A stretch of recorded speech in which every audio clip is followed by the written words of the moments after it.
Fielding control of Diogo Pinto, and as the Portuguese driver weaves his tyres, he picks up the throttle, and we go racing from the streets of Belle, and already there's a red flag, and while they bunch themselves up, there's the expected chaos and a car in the air.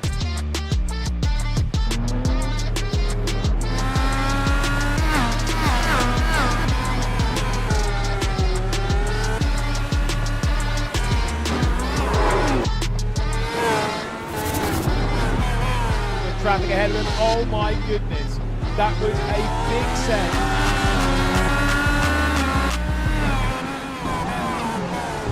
Oh, that's dangerous. This is not on. So dangerous. One more lap to go up front, and the caution will indeed fly. Diogo Pinto, 4 different winners in 4 races to open up the season.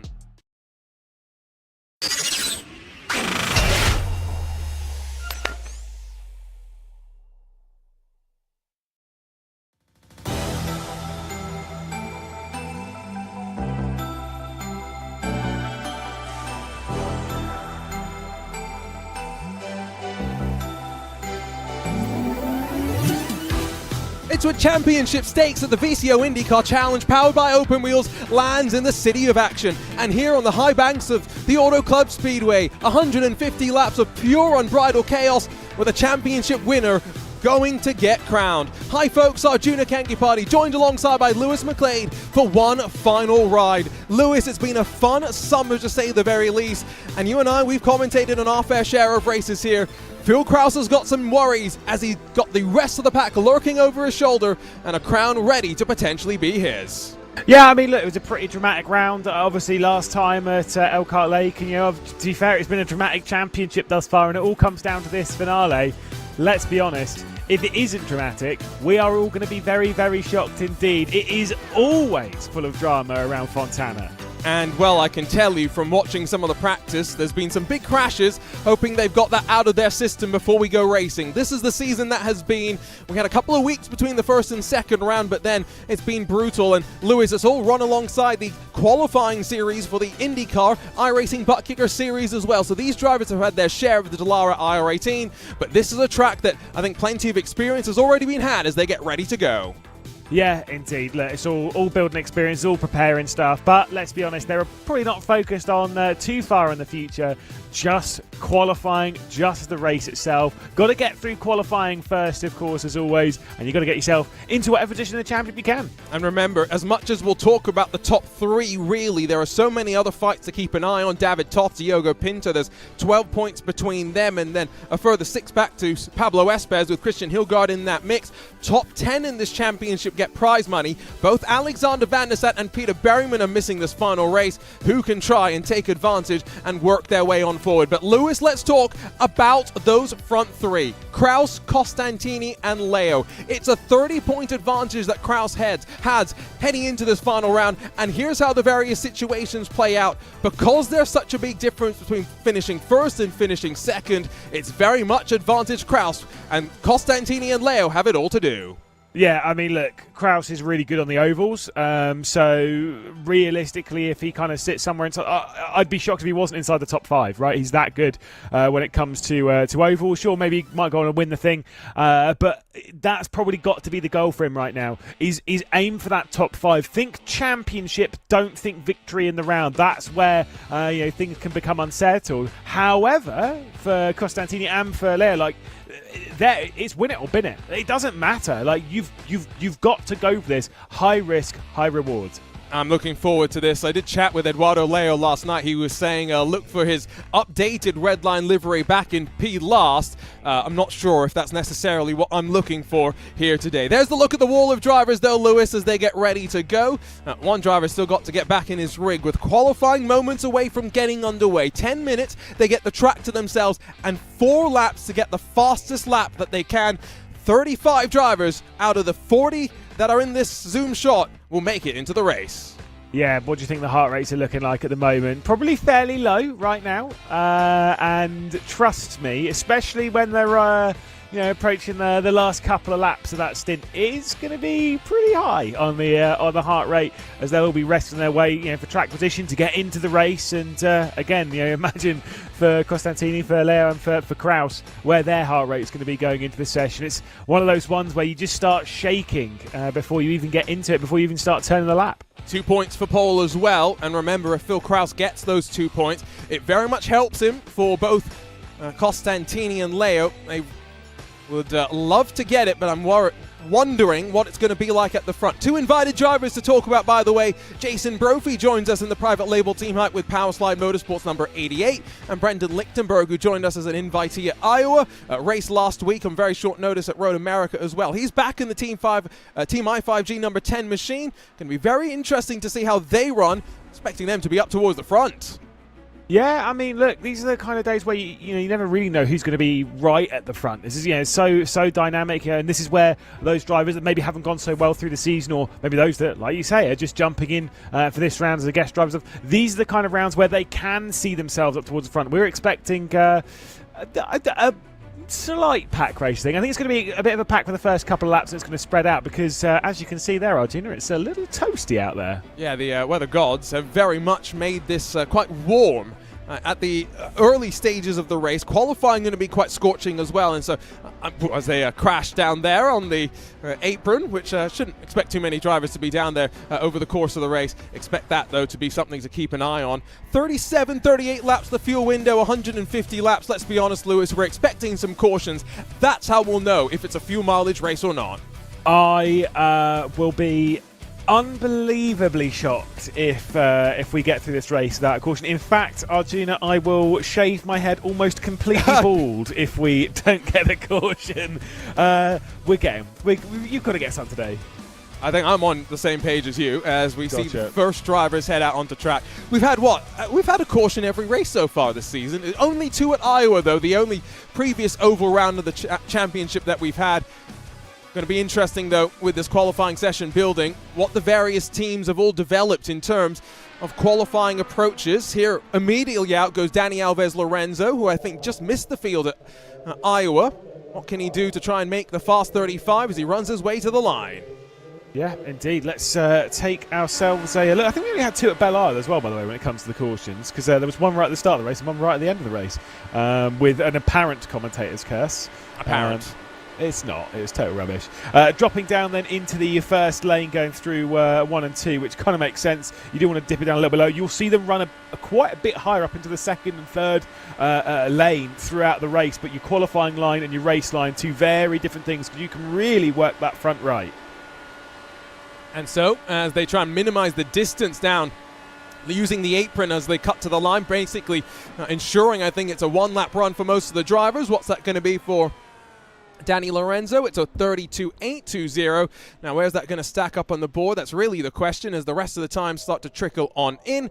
Alexander Russell, provisional pole. The fact that Wilson Nadeau, who's usually quick in qualifying, is only second, I think that time from Russell will stand up well. Yeah, indeed. Pascal Sticks then moving his way up, and like you say, not too many drivers. There's Josh Chin, someone who we do expect to go quite strong, goes for a 6.20, so about 600ths of a second faster than Alexander Russell's. You're absolutely right, though. What they're going to do is they're going to go out, do the 1 lap, basically cross over the beam, escape or bail, and that's basically it. You say that, but Brian Carey didn't go down to the apron. He's gone half a tenth off of pole position on his first lap. Oscar Mangan does cut out on the second, straight into turn 1, and now Brian Carey bails, so quite interesting. Eduardo Leo, though, first lap, 7 seconds off. Diogo Pinto's 4 seconds off the pace. These red line drivers have found some sort of strategy. It's now Brophy up to second, 9,000, splits the front row. Yeah, clearly doing a slow first lap here just to get the tyres into a solid operating window rather than attacking the circuit straight away. Let's see if it's going to work. Diogo Pinto only to 10th position. Phil Kraus goes to the top. Here comes Eduardo Leo. And that would be very important points if he can hold. Leo only goes up to 11th, and so there's 3/10 that effectively split some of our championship rivals. Where's the next one of the contenders, though? Here comes Costantini. Yeah, indeed. This is not a flyer lap. I think even I could go fast in this one. Is that not annoying, listening to that all the way around? To be fair, let's have a vote in chat. What's more annoying, leaving the IndyCar in first gear or listening to our general broadcast? Whoa! Oh, no, I agree with you on that one. I'd rather listen to an IndyCar all day. Yeah, that's fair. So but he's in first gear? But he's going around the entirety of the lap as well, apparently. Clearly it's about getting engine temperature up. Yes. That oil temperature, to be clear. Yeah, like getting that up into the operating window, even less so than the tyres. So this will obviously be the first lap was about getting the oil temp up. This lap's about getting the tyres into the window, and that's why he's run the higher line. This will not be a particularly quick lap, but he's going for the same strategy as what we've seen from the red line drivers, and it didn't work for them. Let's see if Coanda figured it out. He's going up high as well, so this is another setup lap. And you saw the championship points momentarily. If they stay as this is, Kraus will have a little bit of a happier smile, I'm sure. Remember, at the end of the day, Lewis, those championship situations, Kraus thinking about trying to get up to the top 10. At a track like this, there's no guarantees. I mean, I actually don't agree with the strategy that we've seen from Redline and from Coanda of this two-lap strategy, because it clearly didn't work for Redline. Phil Kraus, one and done, did not do a build-up lap. Jeff Drake now goes up to 5th, and that could be Costantini done. Oh, that's problematic. And so, Jesper Orman in the Indy Alliance racing car, as well as now Sam Carasala joining him up in 9th position. Andrew Marquez, another one now doing the slow burn. Plenty of different contenders trying different things. We focus on the Championship 3 for a second. Brendan Lichtenberg to 9th. Let's see Olivia Hayward, 33rd right now. Can they improve? Trying to run up towards the line.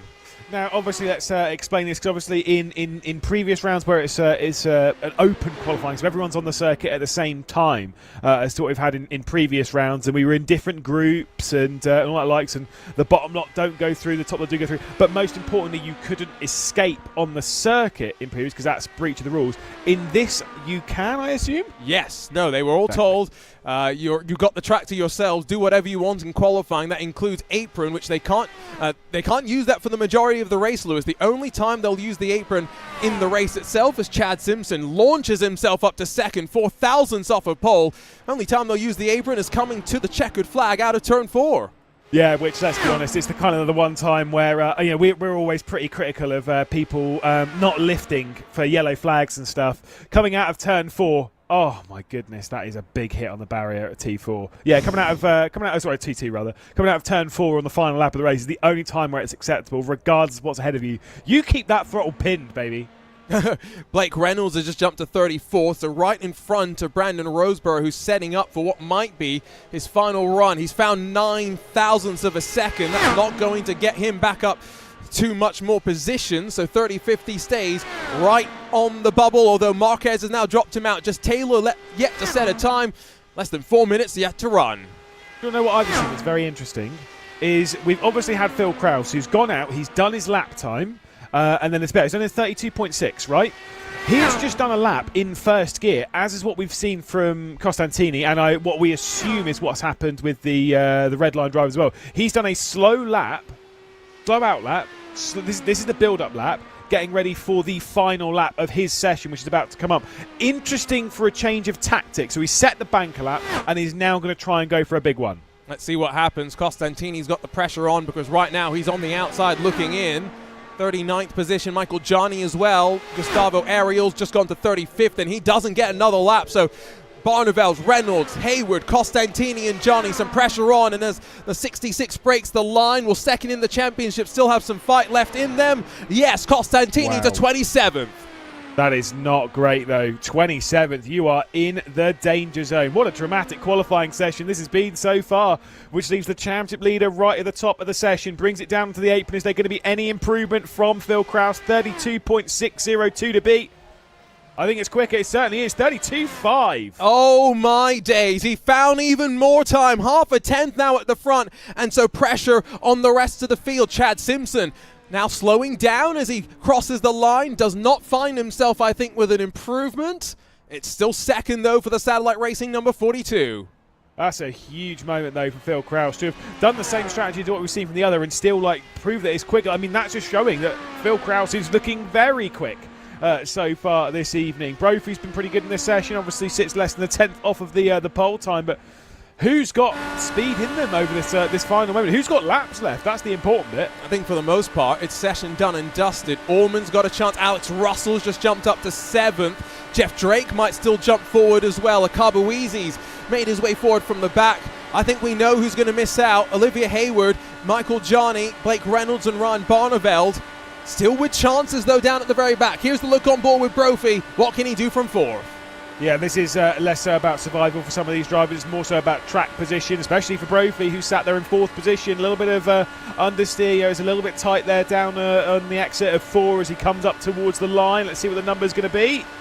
580. It's a now private label team hype with Powerslide 1 and 2 on the front row. And who else will still have a chance to improve? Christian Hillgard's going to break the line. He's had a very good season, all things considered. Now can he be the best Satellite Racing car? Yes, he breaks the line and jumps in front of Simpson. Going to see some, like I say, some solid improvements here late on in the session, which is, like I say, it's good to see. Jeff Drake, final lap of the session coming in.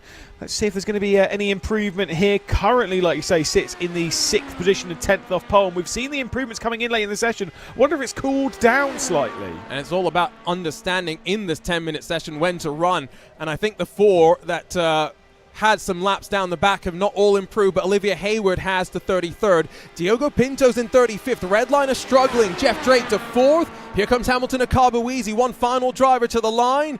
Does he find more time in his number 13? Yeah, indeed. No is the answer to that one, but Jeff Drake up to 4th position there. I think that pretty much is session done. And Phil Krause, wow. I mean, if he wants to take the crown, he's looking very strong for it right now. There's another look at the championship points. Again, 2 points for pole. I don't think there's anyone that's going to steal that away from our points leader as it sits right now. And so, situation becomes even simpler. 8th or higher, Krause has the championship as his. David Toth in the Drago racing car as a final driver at the line. He does not improve. And Lewis, that is a qualifying session done and dusted. Pascal Stix, Pablo Espes, Gustavo Ariel, Ryan Barneveld, and Blake Reynolds. Some big names missing out in the action. Yeah, I mean, look, exciting qualifying session. Really, really exciting. It does mean, though, that championship-wise, things might look a little bit flat. But let's be honest, 150 laps around here is definitely anything but flat. That qualifying session proved to be interesting. It really means that I think we should expect the Pro Series qualifying, where they'll just get one lap and all these same games being played, to be similarly interesting. Once again, just a look at the championship situation. Phil gets pole. 8th or higher is all that he needs to do. And based on how that qualifying played out, Redline looking like maybe they don't have the pace of those up front, I think Eduardo Leo, unfortunately, Lewis, might not be a contender here today. Yeah, 31st position for Leo. I mean, to be fair, Costantini 29th. So the 2 drivers there, second and third in your screen, they are a long, long, long way back from our championship leader, Phil Krause, on that pole position, who's, like you say, his life's just got easier. That said, with the speeds of Fontana, of here at Auto Club Speedway, you know that things can change in an instant. In an absolute click of a finger, you could be looking at winning the championship and suddenly one person's made a mistake. Doesn't have to be someone you're battling with. Could be someone you're putting a lap down. Could be someone on the exit of pit lane. Someone trying to get down to the pit lane, they make an absolute mess of it. One dodgy restart and it could all be over. They get a brief minute now or so to warm up, to get maybe some of the nerves under in their system, out of the system. But Lewis, one thing as well to think about, qualifying setups a little bit different in some ways to race setups, but let's be honest, it's going to be quite sketchy for the most part as drivers trim off the downforce and try and extract as much speed from the car as possible.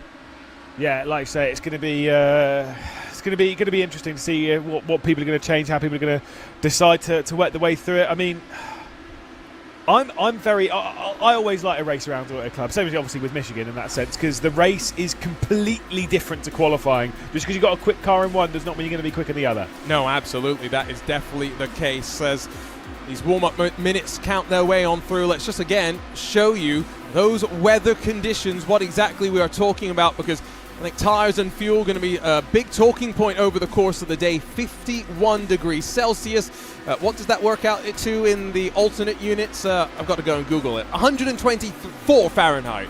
I was going to say, you're asking me, Sam. Absolutely. You're the one that lives in America. Add the 1, carry the 0, divide by -I. There you go. It's simple, Lewis. Yeah, look, I can only do 2 translations unit-wise. It's miles per hour to kilometres an hour, and then obviously inches to centimetres. But you know, that's a very different topic. There's not. We're talking about degrees Celsius to Fahrenheit. No idea how to do that one. Something about isn't it like the freezing point of a certain brine solute? I don't know. You're really going off down the rabbit hole now, aren't you? It's stupid. It's what it is. At least we've got no corner numbers to talk about today, Lewis. We've come from Road America. Once again, there's a look at the faces of the drivers all ready to go. This is going to be a fun one. I'm excited.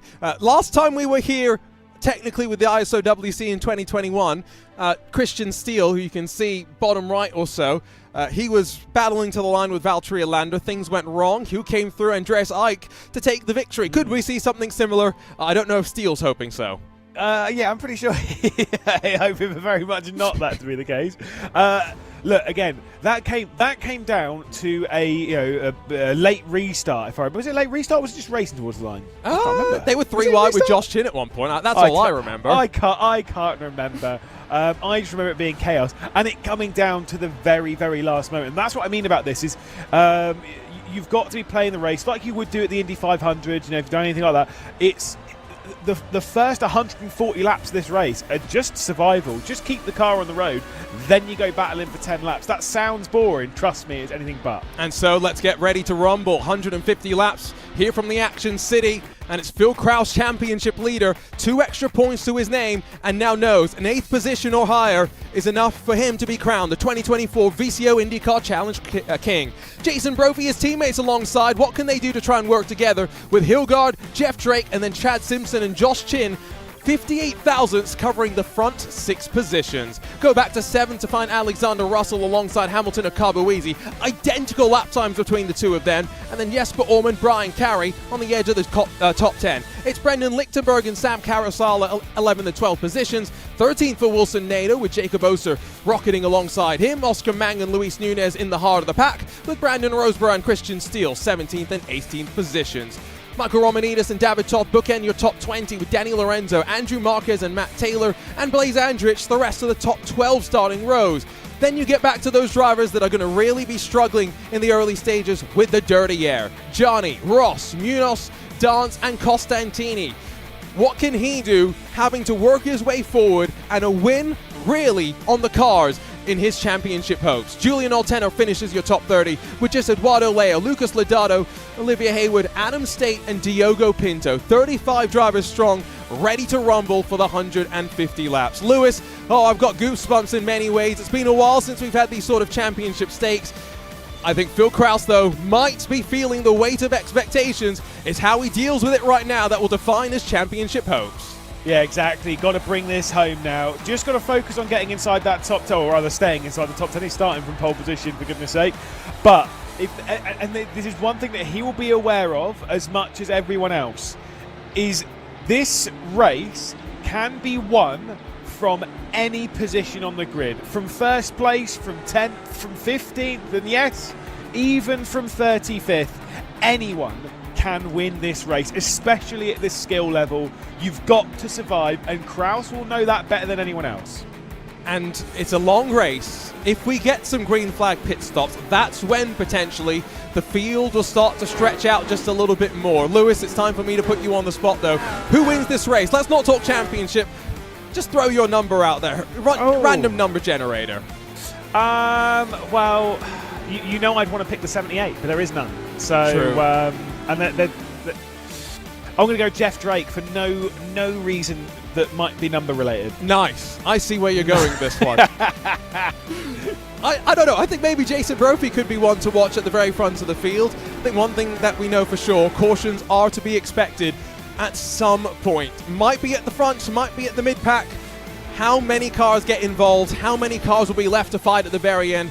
That's what all these drivers will be thinking. For the final time this season, though, let's send the pace car off and away, expecting him to be back at some point. It's field in the hands of our championship leader. And here from the Action City, let's find out who wins the 2024 VCO IndyCar Challenge.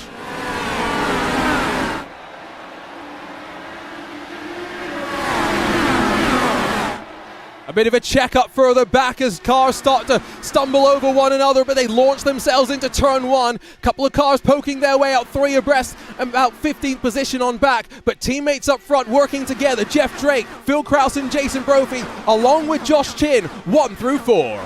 Yeah, yellow flag's already out. There's an enormous crash in the backstretch. I was about to say about how Hildegard had a really poor start, but who's that flipping away? Wow, Simona Biles has joined us. Wilson Nadeau has gone to the Olympics and has received a perfect 10.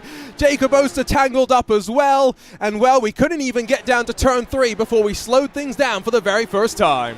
That was quite a dramatic crash, and to be honest, we're not shocked at all. That was a big one. But like I say, those are the ones you've got to avoid, and that is why starting in that mid-pack and towards the rear of the field is really dangerous. Though, to be fair, I would actually say, if starting on this grid, I always say this with oval races like this, where you know you can kind of win from anywhere, starting at the front is obviously great. I'd either like to start from the front or start from the back. The mid-pack is where this stuff happens. And well... Oh, Wilson Nadeau in the catch fencing, and then Bauer. I was watching Top Gun last night. That Goose and Maverick would have been proud of that one. Which one? Goose and Maverick, the original. Okay, fair. No. Well, I was just double checking which Top Gun you're watching. Fair, Maverick's quite good this time. It's messy. Is all. And to be fair, it's expected when you're 2 and 3 wide. This is always going to happen, especially when you especially early stage. You've got to give yourself a little extra room. Look at that going to the high side. That is so risky. Sam Carasala's in no man's land, and then Oscar Mangan's the one that has contact with Oster. I mean, that one, it's just a bit clumsy all over. Yeah, exactly. I mean, look, I'm not gonna go the whole. I can't remember who it was at the Indy 500 a few years back, but someone got into a lot of trouble because they tried going around the outside of someone very early in the race. It might be Takuma Sato actually, and everyone was like, "What's he doing going for a move like that at this point in the race?" I'm sat there being like, "The move's fine, mate." But looking back at it now, it's like those moves. Like, there's a time and a place for it. Is lap 1 the time for that move? And I think looking back on it, everyone can look back and go, no, it probably wasn't. So about 19th on back coming to pit lane. Gustavo Ariel failed to take the start from what I can see. Not sure if he's having some technical issues further back down through the field. So Wilson Nadeau, Jacob Oster straight on the flatbed and probably a DNF from this race. Rest of the field that stayed out though. It's Krause, Drake, Brophy and Chin. 1, 2, 3, 4. Now the caution came out like really, really early. So they've only put basically turn 1 and 2 on these tyres. They would have had a little bit of wear in 3 and 4, but fair enough, they're not that bad. So those going on to new tyres, the new tyres won't actually have like really any of an advantage, realistically speaking, to the others. They'll be slight, but that's not what it's about. That's to be fair, anyone from their back is either A, trying to get out of the danger zone because they don't want to be in 19th position, but now everyone else has followed them, so they're still kind of in that area anyway. Whatever. But it's also about sticking a little extra fuel in it so that you're opening up your potential strategies for later on in the race by maybe being able to fuel save and sneak this one. Like it's one of those ones that can play out, and you're just kind of trying to keep all the cards that you've got rather than just sort of playing with the ones that you currently have. Well, we wondered if there would be cautions. At least we've answered that question early, right? So we can get that out from under our systems. I think a couple more drivers are going to make their way back down onto pit lane and just top off on fuel. Lucas Lodato and Julian Altena back down the tail end of the top 30. And so now just see if they're going to try and extend this run. Knowing as well that those up front, 47 degrees Celsius. Track temperature's only going to cool off from here, Lewis. And potentially the pack racing could build in those final 10 laps that you were talking about earlier. Which Sounds, as a driver, horrible. As a spectator, as a viewer, as a commentator, yes, please. That sounds great because look, we like. I actually do quite like the whole pack racing scene, and it's exciting, it's thrilling, it's tricky, it's really hard to navigate, and it obviously takes us back to that 2015 Fontana race in IndyCar that was absolutely excellent, but was really dangerous. There's now not even a chance that we can go back and find out if we could go racing here at Fontana in the real world, because they've torn down the track. They're allegedly going to build a short track, but this wonderful racing facility enshrined in virtual pixels, and we can enjoy it for many a year to come. It's still Kraus up front though, with his teammates behind. Once again, we're ready to go racing, this time single file as we rumble our way back towards the line. Can we get a green flag lap under our belts? We're about to find out, and the teammates up front clearly coordinating quite well. Christian Hillgaard's already lost about half a second to the top 4. Yeah, there was a couple of looks down on the inside, but obviously you're not allowed to overtake on the low side, so obviously no one's going for that. They're all well experienced. They know the pipe with that. Fastest lap of the race, an absolute flyer there, 1 minute 10.0. I think that one might be beaten, Arjuna. I might be able to cycle around here faster than that. Maybe not. It's still 2 miles. It's an e-bike. That's what we're doing. Anyway, gotcha. Here comes Phil Kraus back to the line, and we did get the green flag lap under our belt. First move being made is Jesper Orman on Brian Carey. That's just on the edge of the top 10, and now Phil Kraus and Jeff Drake going to swap around up front. Let's see if that's going to be a storyline. Can they hold this swap back and forth? Yeah, indeed. Drops back into line, does Jeff Drake, so doesn't complete the move. Obviously, the line around the higher side, you can carry more speed onto that back stretch. That's exactly what Phil Kraus did going through 1 and 2. It is still quite hot round there, so we're not expecting too much side-by-side. There is a little bit, though, further down in the pack. It's Oscar Mangan, the first driver that's looking to try and work his way through. Unfortunately, might just have missed out on the IndyCar Butt Kicker Pro Series qualifying ranks, but he's had a decent summer, all things considered, in terms of the speed that we've seen out of him. Look at the new fastest lap up top, 32.701, as here comes the fight down out of turn 2. Yeah, indeed. Like I say, a couple of little battles, but this I think is probably about the highest placed of them. Seen some very differing lines going through 3 and 4. Chad Simpson's gone ridiculously high going through 3 and 4, and I think has actually used that to complete a move. And he is someone to, I think, very much keep an eye on. He's a speedway specialist, I think, in many ways. We've seen him in the iRacing Indy 500. This similar speed, slightly different driving style, and once again, high line. Can he rip a position away from his teammate Christian Hillgaard? Now can he challenge the top 4? Josh Chin goes low to try and cover off a move.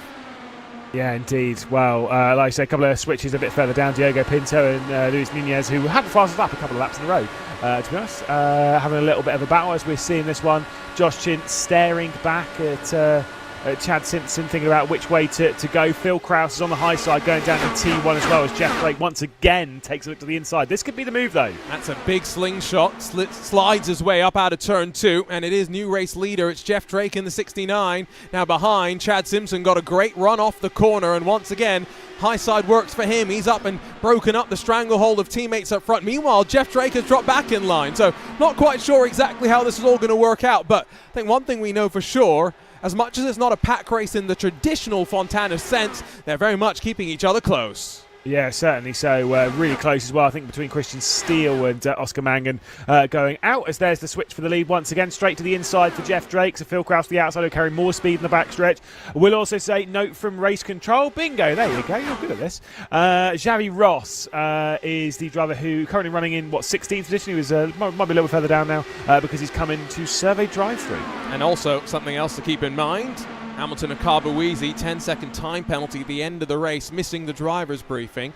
Naughty indeed. Me and Lewis thinking on the same page in the early stages of this race with 10 laps complete. That was one car down low, Sam Carasala trying to rejoin the racing track. 8 laps down, Alaskan Sam, as some of our YouTube viewers call him. There's Xavi Ross back out on track and just in front of the leaders as well. Yeah, this could be a little bit nervy for them. Obviously, they're going to want to try and lap Ross here, who's going to have plenty of speed to keep up with this lot, was running at around about 16th, 15th, 16th, 17th position in that kind of battle, which is a part of this train. Yeah, sure, it's lower down there, sure, but pace-wise probably has enough to kind of keep up. So we'll have to wait and see how Xavi Ross is going to play this one, but yeah, it might not be too easy for the top group. But this is the high risk, that risk being raised by that moment. There's the look at the track map where no one's really dropped off the back. We'll wonder if Sam Carasala is going to have the speed in the car to be able to close back up in the draft. Now lap times, 32.993 fastest lap for the leader. Last time by did a 33.001. So no real fall off that we're seeing up front just yet. But I have just seen one thing come in from race control. Get quick on your button, mate. Car in third place has just been given a penalty. Ooh, and so it was meant to be Phil Kraus in control of the field. Jason Brophy is going to now signal down low, and he's got a 10-second stop and hold. That is going to probably drop him down. One full lap. Remember, Xavi Ross barely stayed on the lead lap. Yeah, I know Brophy's higher up than Xavi Ross, but not 10 seconds down the road.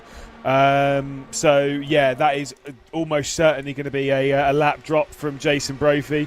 Obviously, the commentator's curse coming out there, because it's legit or something, right? I did say Brophy might be a contender, didn't I? You did. I said Jeff Drake, though, and we're all looking great. So let's see. Here's the replay up from above. I mean, still waiting. They're in the start zone now. Oh, yeah. That's pretty crystal clear to me. I did wonder, because I was looking. I was actually on board with Hilgard going down into T1 on the race start. I was taking a little look at how, and I thought the inside line got a terrible launch, but clearly no, it's because the outside line jumped it. That's fine. Obviously, Jeff Drake continues to lead. Here comes Phil Kraus to the inside and sneaks his way past. Chad Simpson's doing a great job moving forward, though. Clearly does not care about these tyres at all. No, and I wonder as well, if you are the Powerslide Motorsports private label Team Hype contingent, have you maybe had a chat pre-race just to say, you know what, let's not do anything silly in the early stages of this race, knowing that the last thing we want to do is impact Kraus's championship chances. Again, and let's talk not just top 3 and where they all sit right now. Let's look through the top 10 where the prize money's paid out. Remember, both Alexander Van der Sant and Peter Berryman missing today's race, and so spots in the top 10 up for grabs, and that's how it shakes up as Jesper Orman passes Alexander Russell. Yeah, decent move there down into 3 and 4. So yeah, obviously Hilgard has had a good season, as you said. Is on the cusp of moving quite significantly forward. Could get past Toth if Toth dropped backwards, but Chad Simpson's only got a couple more positions that he can gain in this one, so can only gain really a few more points, though they are pretty healthy points gaining positions. That said, we are 17 laps into a 150 lap race, so very early in proceedings, as again the top 2 continue to switch. That's going to happen for quite a while. They've just got to be careful that they're not wearing their tyres out in doing so. No, it's the balance, right, that you're trying to strike, and this is a track in particular where it's relatively bumpy. The racing surface relatively worn down as well, and so high speeds, high loads. Look at how they're all fanning out at this point now, trying to just search for some clean air. Don't want to be running in too much of the dirty air as it sits right now. Jeff Drake back up front. Some drivers starting to slowly carve their way through the field, including Michele Costantini, who is up to 18th position, 11 spots up from where they started. Yeah, I did see, the likes of Diogo Pinto and such have also moved forward, but Costantini's really the big one there, as once again, championship rival Phil Kraus still runs the front. But do remember that even if Costantini wins this race, Phil Kraus just basically has to be in the top 8. That's it. That's all he has to do, and the title will be his. So needs a lot of work and a lot of luck as well. Yeah, exactly right. And it's a race where you always want to just keep yourself in contention, right? And so there are some drivers who often would like to just drop to the back and keep themselves out of trouble. Don't think that's something that Costantini can necessarily afford to do, given the position that Kraus finds himself in. You can see, though, it's very, very close at the middle of the field with side-by-side action. Lorenzo's battling with Brandon Roseborough in the black and gold of the Hydra Race Geodesic. Behind them, Munoz now on the outside of David Toth and making that move work as well. Really interesting, the comers and goers only about 20 laps away from pit stops really being a reality. Yeah, exactly. Obviously, it'll be slightly longer because of the running under the caution, which they might have been able to save a little bit of fuel in. Will say for Costantini, who's just got to the back of Toff now, does have the assistance of teammate Michael Johnny behind, so at least can do that. Ticks off David Toth. They've got to worry about the speed coming off the corner for Toth. He might be able to sneak one down the inside at 3, but I will say I think played a smarter game there, lifted out of it. Just breathing the throttle just a touch to make sure to not go alongside going down to 3 and 4 and just basically waste a lot of time. It's a high-speed race, right? And while Iowa was stressful in its own way, right? It was 18, 19-second lap times, 250 laps. The race really just flew on past with the only 2 cautions that we had. This is a race where you're always just gripping your wheel that little bit harder, worried that one move from either yourself or someone else could be your last. And one thing about when you're battling, Lewis, is if you see something in front starting to brew, you always know that crashes slide up the track initially, so be careful where you decide to place your car as Javi Ross, the lap machine, hits the wall out of 4. Yeah, indeed. That was really kind of instigated by Alex Russell, just having either a little bit of a tight moment coming off 4. I will say, around this circuit, probably the wall that gets hit the most around here, if you've ever driven it in an IndyCar, you probably know before I even finish this, is that wall on the exit of turn 4. Because it feels on every qualifying lap and on every, when you're on fresh tyres and stuff, it feels like there is no way on planet Earth you're going to get near to that wall because you've got so much grip. But as the race goes on, as the tyres start to drop off a little bit, as you get into a little bit of dirty air, you end up getting pushed and pushed and pushed towards that wall in the same way that we're getting pushed and pushed and pushed towards the ceiling. Read your mind. What is that camera angle? Read my mind, Lewis. Hamilton Akabuizi, I'm guessing that at one point that camera was pointed at his face, but now thanks to the bumps of the track, it no longer is focused on his face. We've seen that one before. Remember Jose Soria's forehead? I do remember Jose Soria's forehead quite well, actually. Yeah, we saw a lot of it earlier this season. You can see, though, we are starting to see some separation, Lewis, as that's one driver down to pit lane. Cam Dance in the 111. Not sure if that's a strategic call, as Blaise Andrich and Luis Nunez, 19th position, losing the draft of those in front.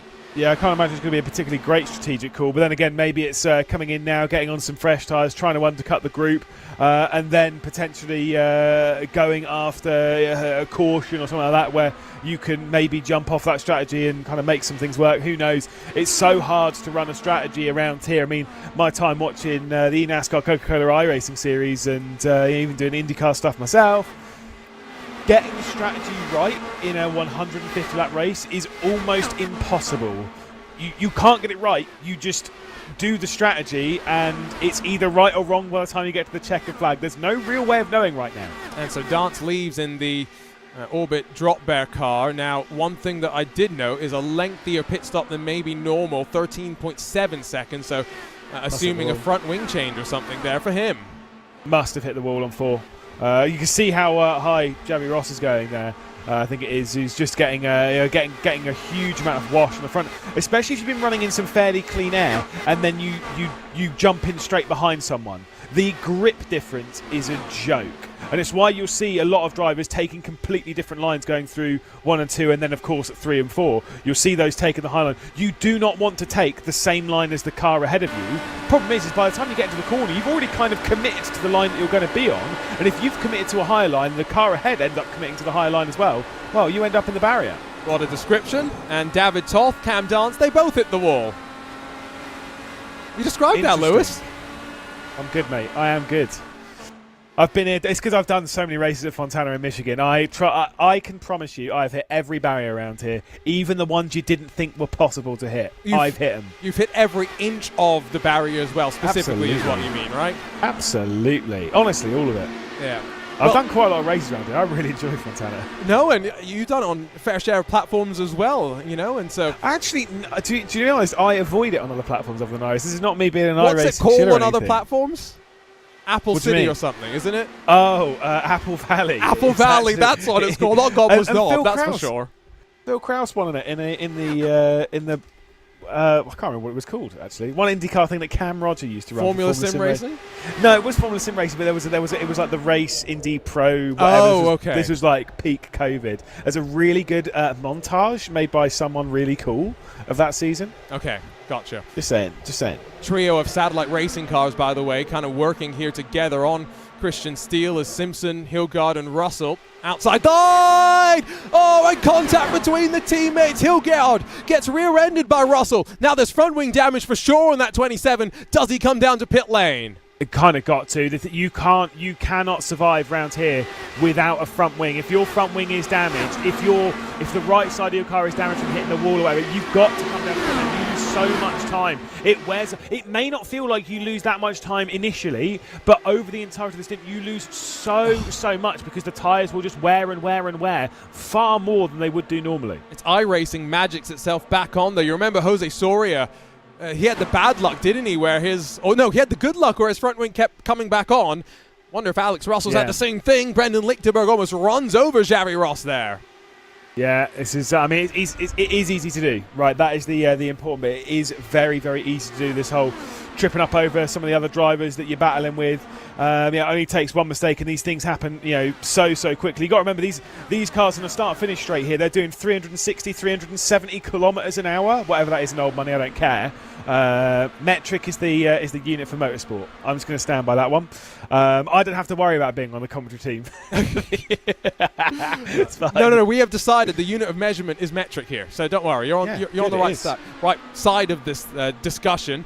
Meanwhile, by the way, as we do, make our way closer and closer to that pit stop window, Chad Simpson around the outside of Christian Steele holding on, but now 1.2 seconds off the back of the front four. There's been a breakaway, and the three teammates joined by Jesper Orman. This could be an interesting fight heading off into the pit stop window. Yeah, we did wonder if Chad Simpson was using quite a lot of the tyres to work his way through in the early stages of the race. We'll have to wonder if there's a couple of others that might be in that camp as well. Was Christian Steele?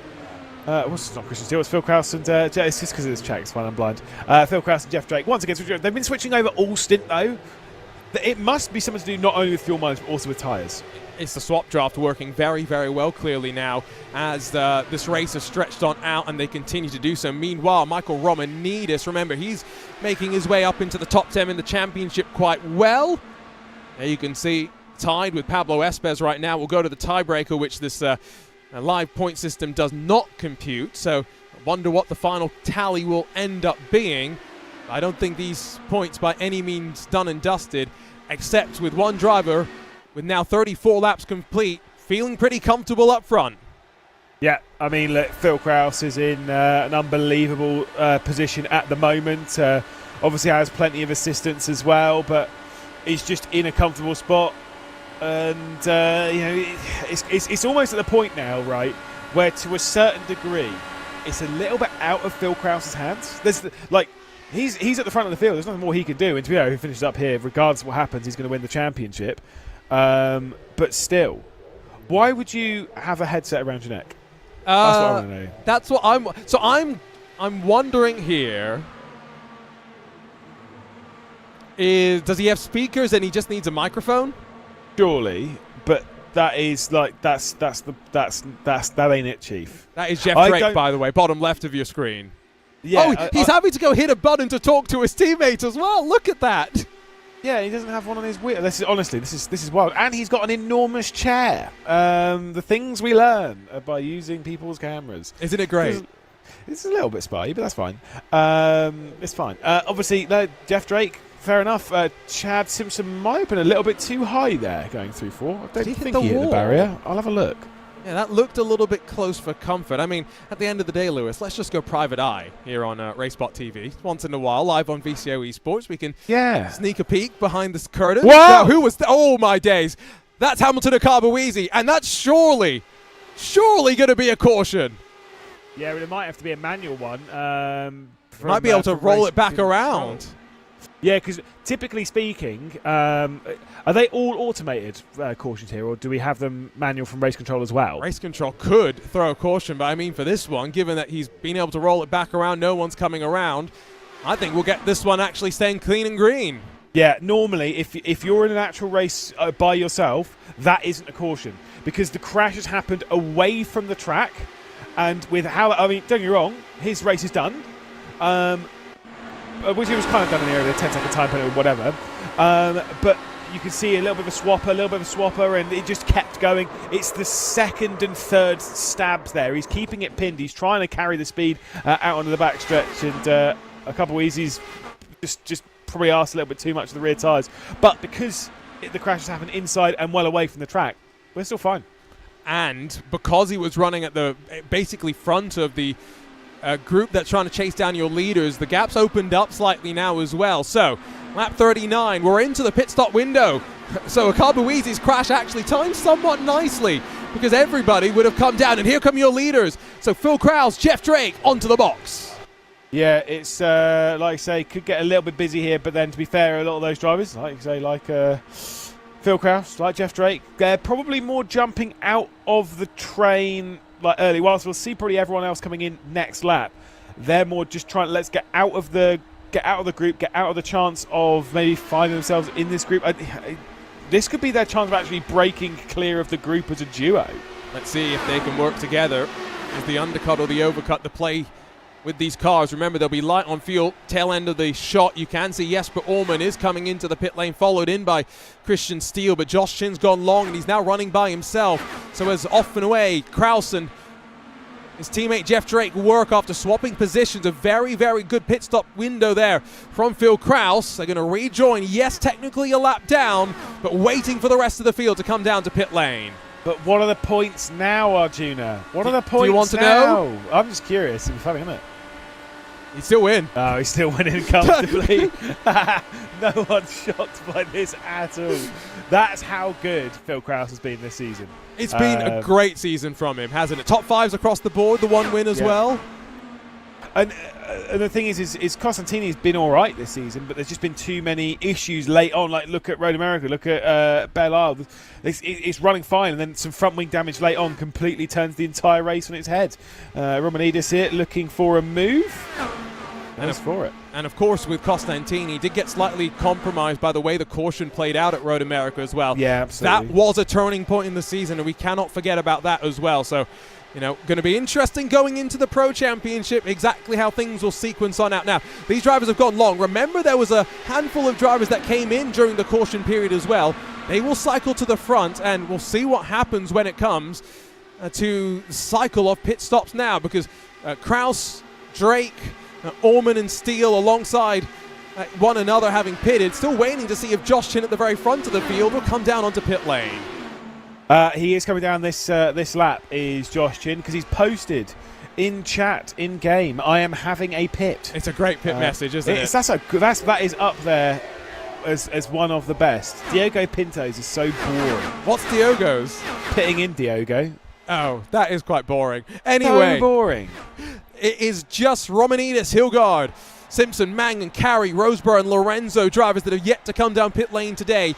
Michael Johnny, Blaze Andrich, Matt Taylor, Eduardo Leo, and Jaden Munoz are the drivers that are going to cycle forward once we finish up the cycle. There drops Chin. Lots of fuel needed to pack into that car, and now finally off and away he goes. Yeah, obviously, you know, a lot of the people that have gone longer here, they would have pitted under the caution earlier on, which is why they can go further, because they took that extra bit of fuel in, which they would have been burnt out from the initial start of the race, from the warm-up lap, and from the first couple of laps under the caution. So that's why they've been able to go so much longer than the likes of Phil Krause and the likes. If you are a Phil Krause fan, don't worry too much. There we go. Josh Chin slots his way back into the line just behind Christian Steele. So now as Hilgard and Lorenzo will be the final drivers to come down pit lane alongside Matt Taylor. Cycle things back around, and Michael Romanidis as he exits pit lane. Let's see where the Coanda driver that's had a pretty decent opening since going to find himself slotting in. Might be on the edge of the top 10. There comes Brendan Lichtenberg. Yeah, indeed. Obviously, we'll wait until everyone's out and they're up to speed, and we'll get a full understanding of the order. We'll say Jeff Drake has had a pretty poor outlap and a pretty poor restart to the stint, because he wasn't that far behind Phil Krause. Now finds himself, like 3 seconds behind? Oops. Pit lane's not always a safe place. Never is. It's arguably the most dangerous, isn't it? Danny Lorenzo and Blaze Andrich are alongside. Is there contact or is... Ooh. No, he just hits it. He hits the throttle or something by himself and the back end comes around. Yeah, I think it's like a tap of the brake to try and get, because obviously there is contact out there. That's really... That is... and this is no disrespect, because it is tough. That is a rookie error. It's the type of error that you don't want to have happen at the end of the day, is it? And you are right, by the way, that Jeff Drake's had a poor pit cycle because he has emerged closer to Josh Chin, who went long, than to the two up front, who are now Phil Krause and Jesper Orman. And 1.7 seconds separates the top two. Lewis, we're about to hit 50 laps complete, and the breakaway starting to stretch their legs. Yeah, but I will say, Josh Chin, to have gone late and to still be right up there, I think that's been a really impressive stint from Joshua Chin. Who obviously is in this battle with Christian Steele, who I think has made a lot of progress from pitting also. So, yeah, I mean, Christian Steele started this race from 18th position, but did pit earlier, which is where he's kind of maybe gone for a bit more of an undercut to try and get some of that fresh tyre usage. To be fair, I would suspect Josh Chin's going to fly past Christian Steele. Might not take too long. By the way, talking of looking at backgrounds, that painting, Jesper Orman, Joey Tebben described Jesper as the conqueror last time we saw that. Yeah, I get that. I mean, look, there's that, and there's a picture of Europe, a map of Europe. It's pretty suspect. It's pretty suspect. The conqueror. It's a nickname. We're going to come up with nicknames for basically every driver at some point. What's my nickname? You. Yeah, you have to think about that. But no, actually, don't think about that. You're going to say something really not for air. Yeah, no. Well, the problem is, Lewis, you and I were about to spend a week together saying a lot of things that are not going to be for air. What do you mean? No, we're going to be very well behaved, I'll have you know. Very well behaved. Look who's inside the top 10. Let's change the number very quickly. Yes. Look who's inside the top 10. Costantini, 10th place. It's been a good recovery drive from him, let's be honest. 19 positions gained. 15 spots up for Steele as well, as some double-digit movers up in the top 10. Romanidis plus 12, and now we're seeing some fastest laps. Eduardo Leo stealing a couple of points. Yeah, but obviously is quite far back. Currently sits in 17th position, so could be closing up to this train as Romanidis obviously near Costantini, so can provide a little bit of assistance to his Coanda teammate, but they've been passed by Alexander Russell, who I think probably would have tried to fix the front wing damage. Going to get double teamed though by Coanda. And apparently for Alexander Russell, it was only a 9.4 second pit stop, so magically no front wing change needed. Jason Brophy has come down to pit lane. Remember, he had the penalty for the jump start at the very beginning of the race. Unfortunate for him, started second and was very much potentially a contender. Costantini, though, gets past Romanidis as well, and now 2 seconds the margin he's got to close up to Team i5G's Brendan Lichtenberg. Championship situation was pretty simple. All that Michele had to think about was winning. Krause, though, 8th or better. Romanidis is playing the team game here. Yeah, indeed. Just trying to work a little bit as a group, but the problem for them is the 2 second margin now up to Brendan Lichtenberg ahead. The realistic problem with that is that when you're at the head of this group, you're receiving absolutely no slipstream whatsoever. So if Romanidis is really going to help, the only way that he can do it is by getting into second in this train, i.e. behind Costantini, and trying then to slow the train up, right, to allow Costantini to have some room to just run clean laps and not worry about where all the other cars are going to go. That said, they're just trying to play the slipstream games, switching up again and again, because it can be faster if you get it right, but it can be much slower if you get it wrong. Like you say, got to be able to coordinate it effectively. Helps when I think you are teammates. Assume the two of them in a voice chat with the likes of Pash Gergis, Jorns Jens, giving them some fuel numbers and some of that information as well. Steele, Chin and Drake, they've closed up to the top two, and so now it's 5 at the front as they break away from Brendan Lichtenberg, who's in no man's land right now, with Romanidis and Costantini closing quickly. Lewis, there's a long way still left to go in this race. A long, long way to go. Yeah, indeed. There's, like I say, so much time where if you sat here thinking about how, I'm in the top 5, this is going to be great. it can end very, very quickly. I mean, especially late on in the stint when the grip starts to fade, that's where you see that caution likelihood increase, especially late in the race when people are getting a little bit more pushy for positions. The percentage of likelihood of caution coming into the final moments of this race, especially towards the final pit stop, that's where it's going to increase dramatically. We are not done with seeing the pace car coming out yet. I mean, we've got through one green flag sequence, and that was great. And I do think we'll see another one, but we're not done. We're not done with cautions. And I'm also willing to give some sort of an expectation guarantee that we might even see some more green flag pit stops, because we're getting towards the halfway point of the run, not far away from that marker. So starting to just get the laps flying on past. Now, Costantini, Romanides, they've worked together, and they are closing on Brendan Lichtenberg slowly but surely. Look off the back of the Hyperstar, and there are the cars coming on strong. Eduardo Leo, another fastest lap in the team red line, number 17. Yeah, there clearly is some pace in that car. So not hanging around is Leo. Obviously, he's embroiled in quite a tight fight because he's around where Hilgard is, where Nunez is. So it's quite close in that grouping. So he's got a lot of slipstream to play with. But still, it's just impressive that they're setting fast lap times and it not really coming from this group, which sees Ullman now taking over the race lead. Wonder if we're going to start seeing some traffic play its part at some point as well. See a couple of cars have lost some time through the window. Olivia Hayward and David Toth, they've broken off the back of Lucas Lodato, Cam Dance and Julian Otena. 21st on back, the final really pack that we have at this time, as Orman's going to lead at the line. Phil Kraus down in 4th position. And a laps car in the mix as well. That's Adam State in the WSR Esports with butt kicker, number 18. You reckon there's maybe even a light bit of fuel saving happening in this group? Because the thing is, the Zero was able to pull out a decent lead there before Josh Chin was able to close it back down again. Fair enough, it is what it is. But also, let's listen. Well, obviously you're not going to be lifting into corners anyway, so whatever. The reason why I say that, though, is less so because of the groups in the top grouping, and the gaps, rather. But it's more the gaps to, like, for example, Costantini, which was 7 seconds the last time I saw. It's 5.3 now. So they are really working together well, aren't they? Yeah. There's maybe less swapping at the front, at least regularly. Costantini, Romanides doing it, basically every second at this point. So we'll keep an eye on the lap times as we continue to work.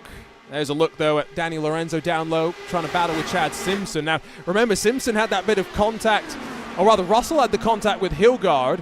Now, both of them haven't lost too much ground as a result of that. Hilgard's still inside of the top 15 or so. A long way left to go in this race, and Lewis said at the start, just be there at the end of this race. Final 10 laps is where it's really going to count. That has never been more true. Now with 59 laps complete, Eduardo Leo, he was telling me he was going to be down the back. He's up in 15th now and trying to fight to the inside of the 31. Yeah, indeed. So just making a little bit of progress bit by bit, just working your way forward, one lap at a time. That's the important bit. You've got to take it one lap, one position, one corner at a time, and do not worry too much about it. As like I say, it's so easy for you to try and maybe bite off more than you can chew. As Hilgard's going to drop back behind Leia here, although the move's not done yet. Oh my goodness! Oh, and now that's a bit more damage to the 31. Definitely going to have grazed the right side pod, and the left front wing is confirmed as missing this time around. Well, I was saying he was having a great season, and his chances of a top 5 in the championship, Lewis, are they unraveling right now? Yeah, now what are the implications on that for Eduardo Leo? Because he was on the inside and just got really, really tight. Did race control step in for those? They can, absolutely. I get the feeling they might. See what happens. Eduardo Leo, that might see him have to drop down to pit lane for some sort of a penalty. Hilgard, though, as it stands, can score no fewer than 5 points. Might still have a top 6 or so on the cards. Let's see how that will all shake out as we head closer and closer to the end of this season. And Lewis, plenty more to come in the world of VCO Esports later on this year, including VCO LFM Infinity, September, not far away. Yeah, indeed, it's crazy. I hate that, by the way. Not VCO LFM September's Infinity. Not far away. I got you. I hate the fact that September is like 2 weeks away. Out of context, Lewis is now in trouble on VCO. Florian, I love you. Please, please don't fire me. Oh dear. Okay, I'm gone. You're gone. It's okay. Super GT is in on the Friday to host what is a very special VCO Infinity edition. Partnered up with Low Fuel Motorsport on Assetto Corsa Competizione. It's going to be quite intriguing how that's all going to play on out. Christian Steele tried to slide the job on Jeff Drake. Didn't really work out. What does Phil Krause do? Just says, give me some more draft up front. Lap 64 of 150. 50 minutes of racing still left to go. Goodness me, I've just seen Eduardo Leo. I mean, I'm starting to understand why he was setting fastest lap after fastest lap earlier on in this race. That car is now tight. Nearly absolutely clobbered the side of Michael Janney as well. So I do think that Eduardo Leo, whilst done such a good job working forward in this stint, maybe thinking about even pitting. I'm not joking, like not that far away. It was fair, we're not that far away from pit stops generally anyway, but his front right is toast. Tell you what, let's jump on board with him. That's not Eduardo Leo. This is Eduardo Leo. Let's see. Oh, that car in front of him is not looking much better. Luis Nunez, big step there. Oh, I'm not going to lie, I think we both got a little nervous there if we'd jumped on board at the wrong time. Really tight line here for T1 and 2. This is what caused the incident between he and Hilgard earlier on. Let's see how tight he gets. Jumps up the lane, up 1, up 2, up 3, up 4, into the barrier. And that's the problem. It's kicked off behind him. Michael Janney slams into the inside wall. Pinto slides his way on through. Nunez is slow. Caution is out.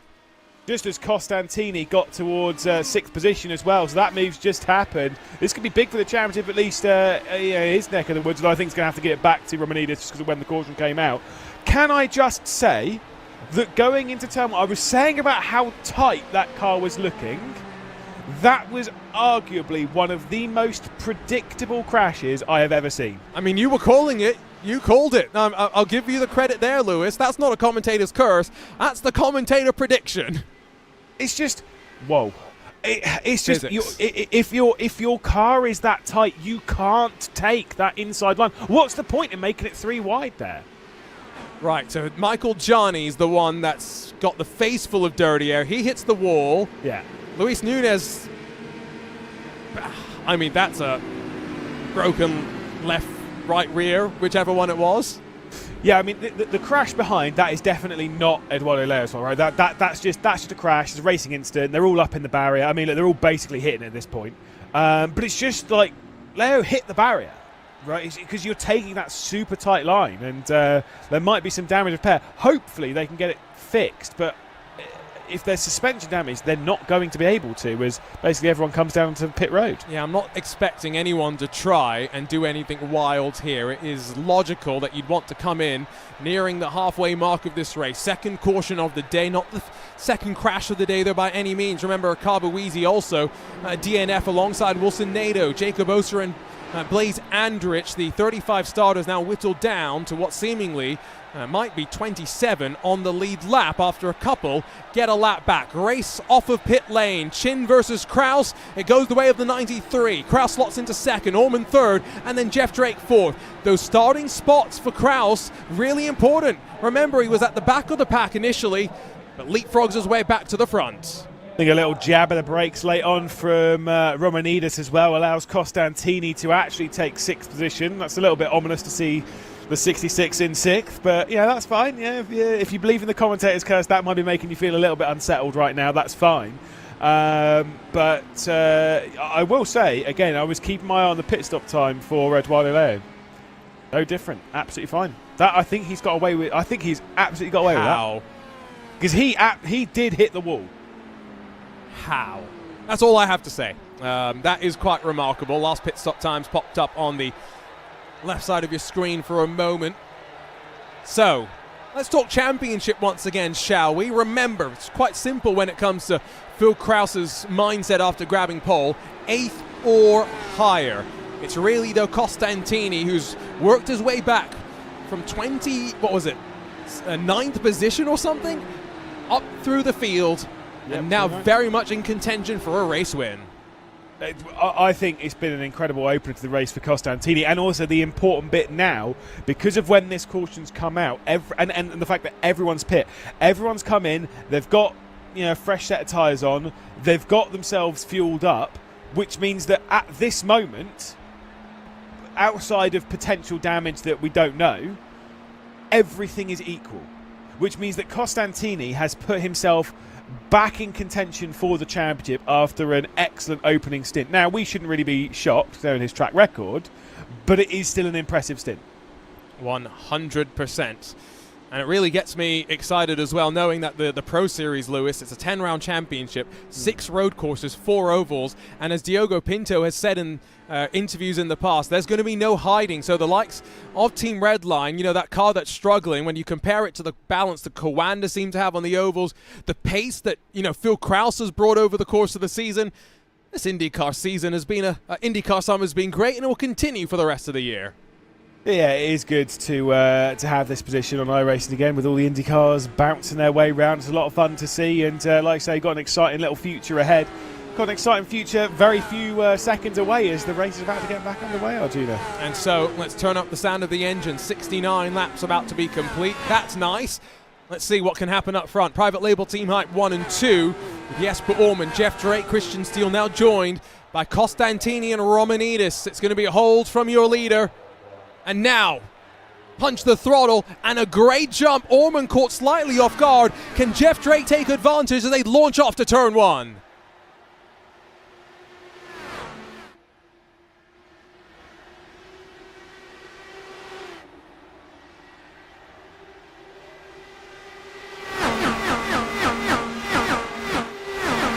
It's a tidy start for the most part. No one really trying to make some moves at the front of the field. There goes Drake trying to commit the long way around. Krause and Ching going to try and swap back and forth. I think establishing a margin at the start of this stint, important for the teammates. Yeah, but I think also, making sure that you're looking after your tyres a lot. Though I think that some of these drivers might be expecting a caution pretty early, as we'll see once again switch for the race lead. Josh Chin gets to the inside, going down into 1 and 2. You can take that tight line nice and early on because you've got the grip to deal with it. Runs up quite close to the barrier. Jeff Drake's quite close as well. But you can take those lines this early in the stint. Jeff Drake might be sweeping his way past. Phil Krause, and he's going to have to take the super high line here to try and carry the speed out onto the start finish. But I think he's just looking after tyres right now. I think you're right. Just thinking about what the remainder of this race still has left to play. We're not even halfway through, let's not forget. There goes Drake down low. Can his number 69 machine slide his way to the lead? He's going to have to get a new paint scheme, by the way. We said he was going to get a new one for this season. Didn't get that in time. Has a chance of qualifying for the Pro Series. He's Danny Lorenzo. We were riding on board with him. Fastest lap of the race. Yeah, indeed. Like I say, you got to have a livery on. This car, I still maintain, is one of the best looking cars. I've always really liked this car. Looks like a jet fighter. You got to have a livery on it. Otherwise, it looks boring. When this car was new, I didn't even drive it that much. I just made a livery on it for the first 2 days. I had a great time. I had a horrible time. I had a great time. It was a stressful time, I'll put it that way. Stitching everything together. Yeah. It's funny you talk about liveries though. Thursday, Bobby Zelensky, we had 3 Coanda drivers, 2 of them with liveries. Bobby Zelensky had the iRacing default. Oh. And you know what the Coanda IndyCar default looks like? I'll send you a picture afterwards. It's not very nice. I would like a picture of that. Yeah, they do. Was it pure purple with a little bit of orange highlights? Because that's typically. I think that's what it is. Yes. Yeah, it's bad. Speaking of Coanda and things not going so well, was Costantini drops back a couple of positions because Alexander Russell's just fired one down the inside, not only of Costantini but also of Steele. And now switches it back. Where does Costantini go? Take his momentum and bleeds off the throttle, and now slides it into the middle, trying to find some clean air. Some big moves being made, that's for sure. Oscar Mangan's lost a whole bunch of spots this most recent lap around. Remember that the conditions, we expect them to get more packy, though, as the race goes on. And so, it's down to 44 degrees Celsius.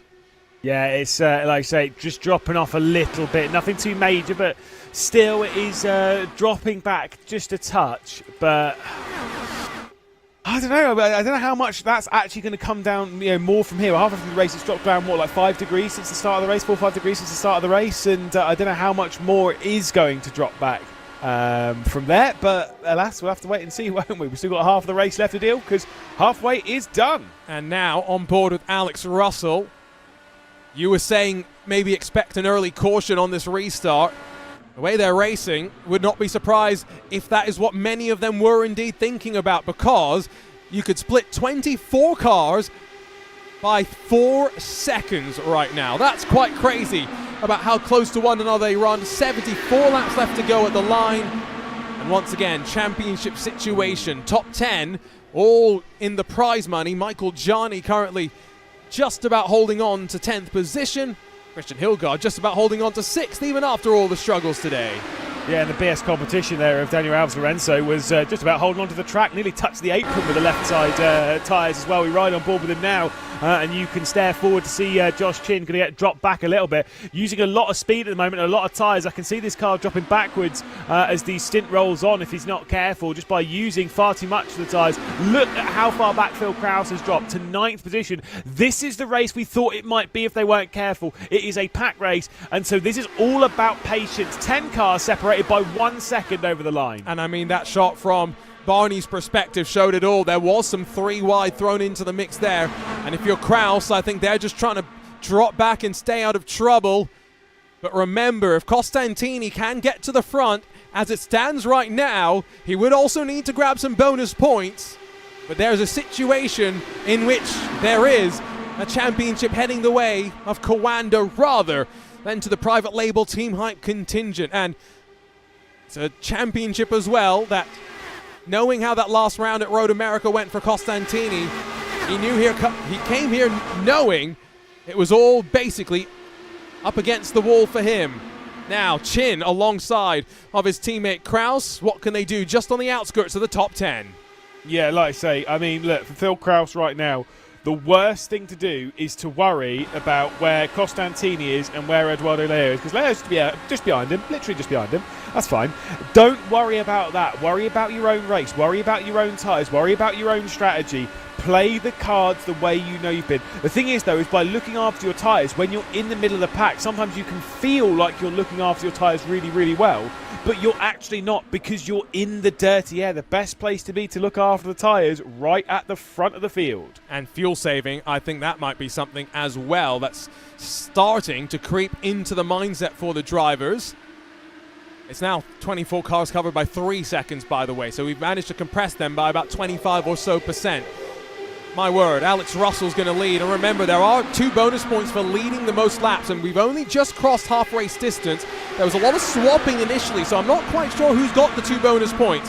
Might be, Jeff Drake's in the mix. Probably Phil Krause is the main contender, if we're being realistic.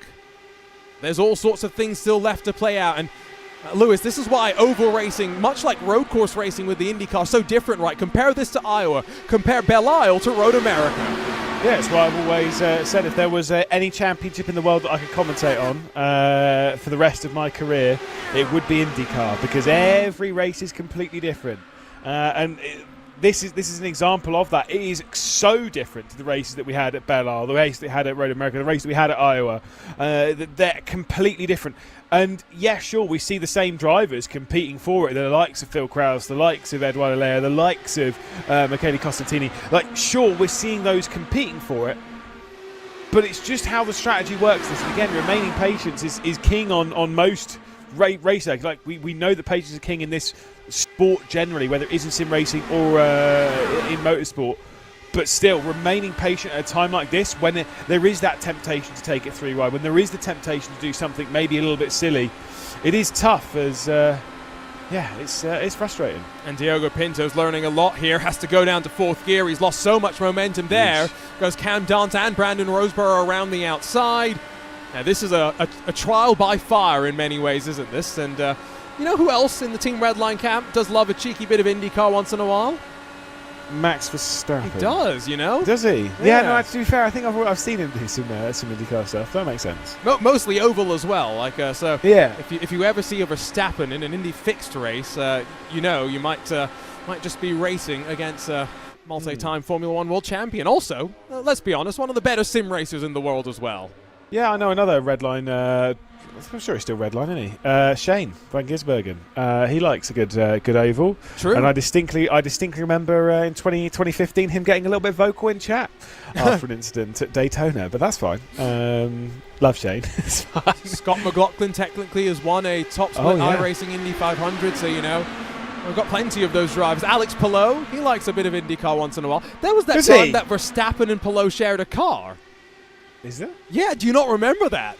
Oh, I don't remember anything, mate. That was cool. IndyCar World Champion. I was going to say, the what, sorry? Yeah, no, I caught myself there. We need to get them somewhere international, though. Well, two countries, Lewis. They go to Canada.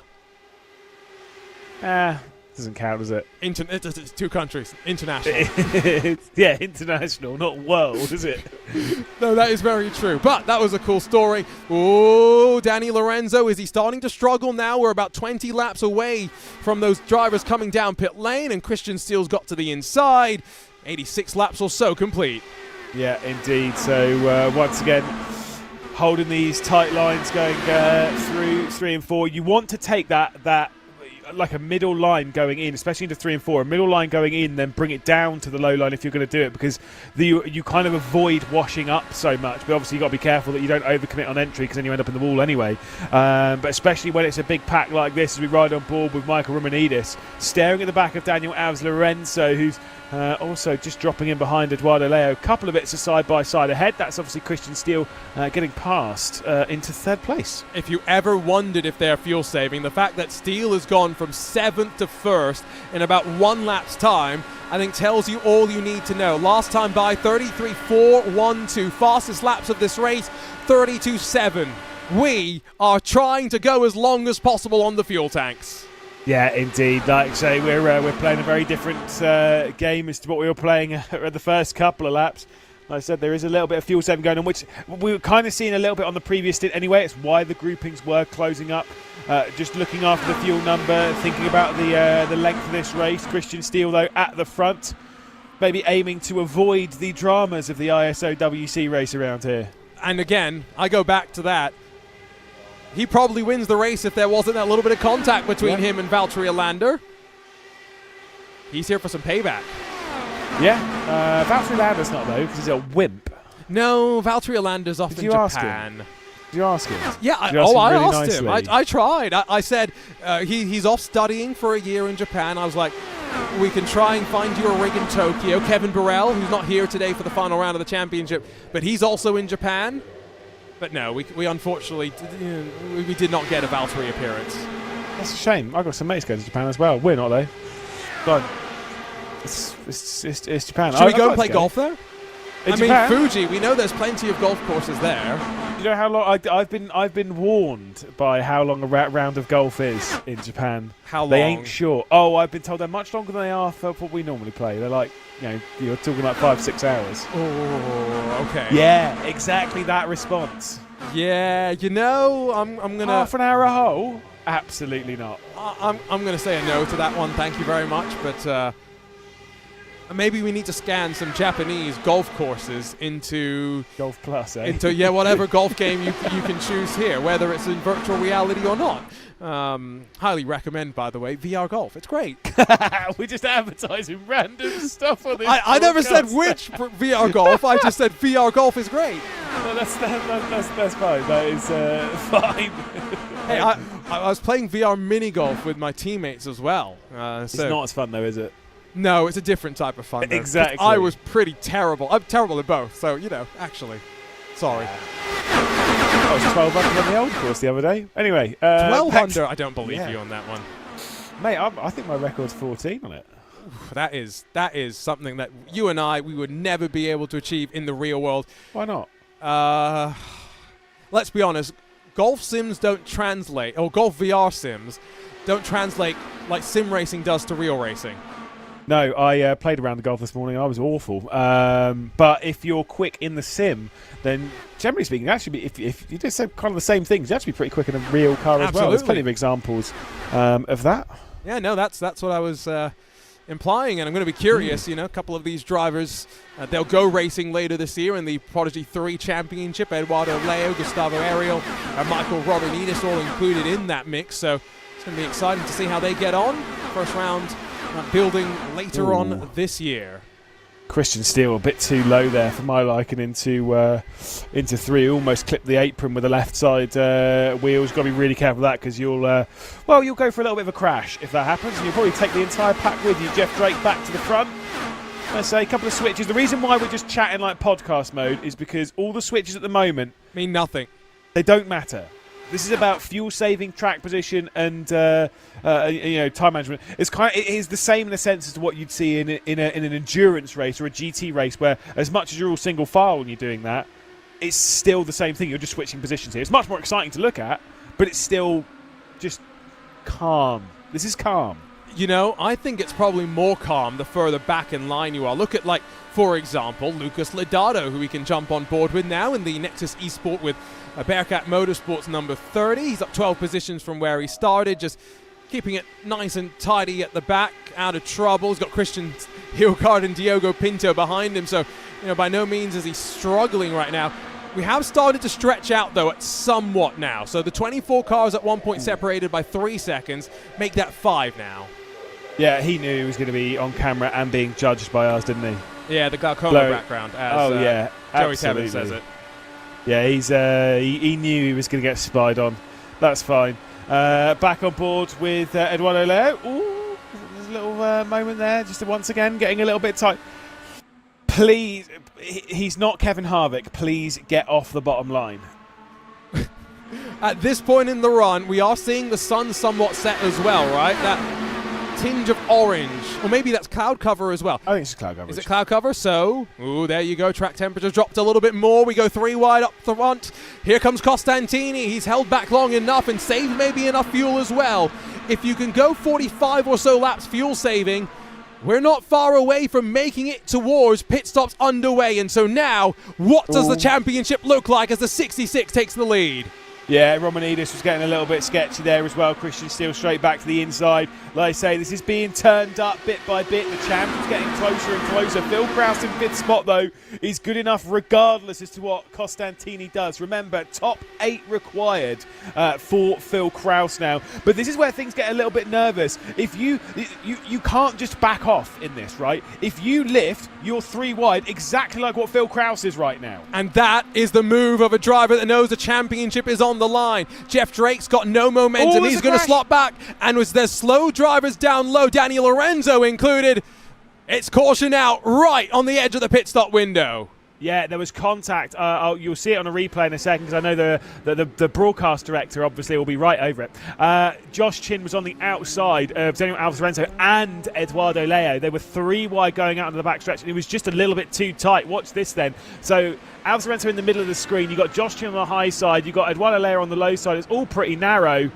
As Eduardo Leo moves over and makes contact a little bit there, you've got to say. That's clumsy. That's a little bit silly. We'll take another look on board with the 17, and the only repeat winner in the VCO IndyCar Challenge. Lots of big sliding, and clumsy bit of contact there. I think so. What he's doing there is he's keeping his eye on the cars around him. This is what happens at Daytona and the likes. If you're bump drafting and you're only looking at the car ahead and you're not looking at what's at the road itself, that's where you have these really aggressive wobbles, and that's what it looked like happened with Eduardo Leo. Just was too busy looking at the cars and not necessarily the road and where he was in the trajectory of the car, and just moved back over into the side of Daniel Alves Lorenzo, causing that absolute mammoth of a crash. Well, and so everyone is expected down to pit lane, but this is right on the edge of the window. This is about as difficult as it gets, I think, in terms of fuel saving. Some cautions along the way would definitely help, but you've got to execute now on the lane. The thing is, you lose so much time from pitting fuel and tyres. In 50 laps, could you do a 25-lap sprint, pit, fuel, tyres, 25-lap stint, see the checkered flag? Will that be faster than just trying to fuel save, than finding the pack, than sitting in it, than being careful, being thoughtful, being patient. Which one is quicker? And the thing is like you say, if this caution had come out in 10 laps time, we wouldn't be having that discussion. We'd be talking about them going to the checkered flag. But with it coming out now, there's a few more questions up in the air about it. What is actually possible in this car? And we're about to find out. I'm getting excited. I'm also getting stressed right now because 3 cautions so far. Cautions breed cautions. It could start to get a little bit more tetchy from here. Ooh, I think this is going to be fun, especially knowing, guess what? Costantini, he's up front. Kraus directly behind. And the point situation did show Costantini has got 0 bonus points right now. Not a fastest lap, of course, no pole position, and doesn't really have a chance to grab the most laps led. I think Kraus has just got to grab a top 10 here, Lewis. I don't know exactly what it means, but it might be that simple. Yeah, indeed. And to be fair, I think if you want to be safe if you're in Kraus's boots, you want to just focus on staying inside, to be fair, the top 5. Just try and keep that. This is not about winning the race with Phil Kraus. I don't. Obviously, he'll want to win the race because you want to finish the season in the highest possible standing. But realistically speaking for Kraus, this is not about winning the race. This is about winning the championship. This is about the big prize. This is about focusing on that side of things. And that's way more important than a race victory here. As you would expect, incident under investigation. Eduardo Leo probably going to have some sort of a penalty as both Javi Ross and Adam State, they get a lap back and cycle back around to the tail end of the leading lap. So 24 scored behind Michele Costantini. It does mean, though, that for both those cars, they definitely have to make another pit stop. What's the rest of the field thinking in mind? And, well, if we were doing, what was it, 33 fours before, Lewis, I'm expecting maybe 34 second lap times now. Yeah, I think we're going to be slowing things down. The biggest shock I have ever seen has just happened. Oh, did Eduardo Leo get a drive-through penalty? He might have received a penalty. There may be a penalty. I think even he'll be like, yeah, that's fair. That it is what it is. It is what it is. And unfortunately for Redline, that is their chance of grabbing a title. Completely gone. It was pretty slim anyway for Eduardo Leo, but it's completely gone now. And we are looking at a two-horse race between Costantini and between Phil Kraus. Who's going to come out on top in 50 laps time? There is the confirmation of the penalty for the incident that brought the caution back out. We've got 49 laps left to go. This is going to be right on the edge of the fuel window. Can someone pull some magic? We're about to find out. It's Costantini and Kraus, the championship rivals up front, ready to bring the action underway. And as they stretch themselves out, remember the team games that before the Power Slide and Private Label Team Hype crew members were able to coordinate, thrown out the window now. A little bit more everyman for themselves as they cycle out of turn 2. And Lewis expecting now potentially some drivers further back to try and make some moves. Yeah, does Phil Kraus go straight for the race lead? Answer the question, absolutely. So Phil Kraus back to the front. Costantini now down into second. High line coming in from Jesper Ullmann, just probably driving it a little bit too hard there into 3 and 4, allowing Jeff Drake to sneak his way past. As, like I say, Christian Steele's now moving his way back up into the mix, so moves up now into second position. You've still got to be patient. You're looking after fuel and tyres here. But who's not? Who's just going out in this guns blazing knowing that they can't make 50 laps on a tank? Let's see what happens lap time wise next time by at the stripe. Steele's going to dive down low and try and just slingshot his way back to the point. He'll lead at the end of the lap, of course, but watch the laps tick away. And more importantly, let's think about that strategy. Lap time, 32.789. No fuel saving at least just yet. No, I think 50 laps might be too far.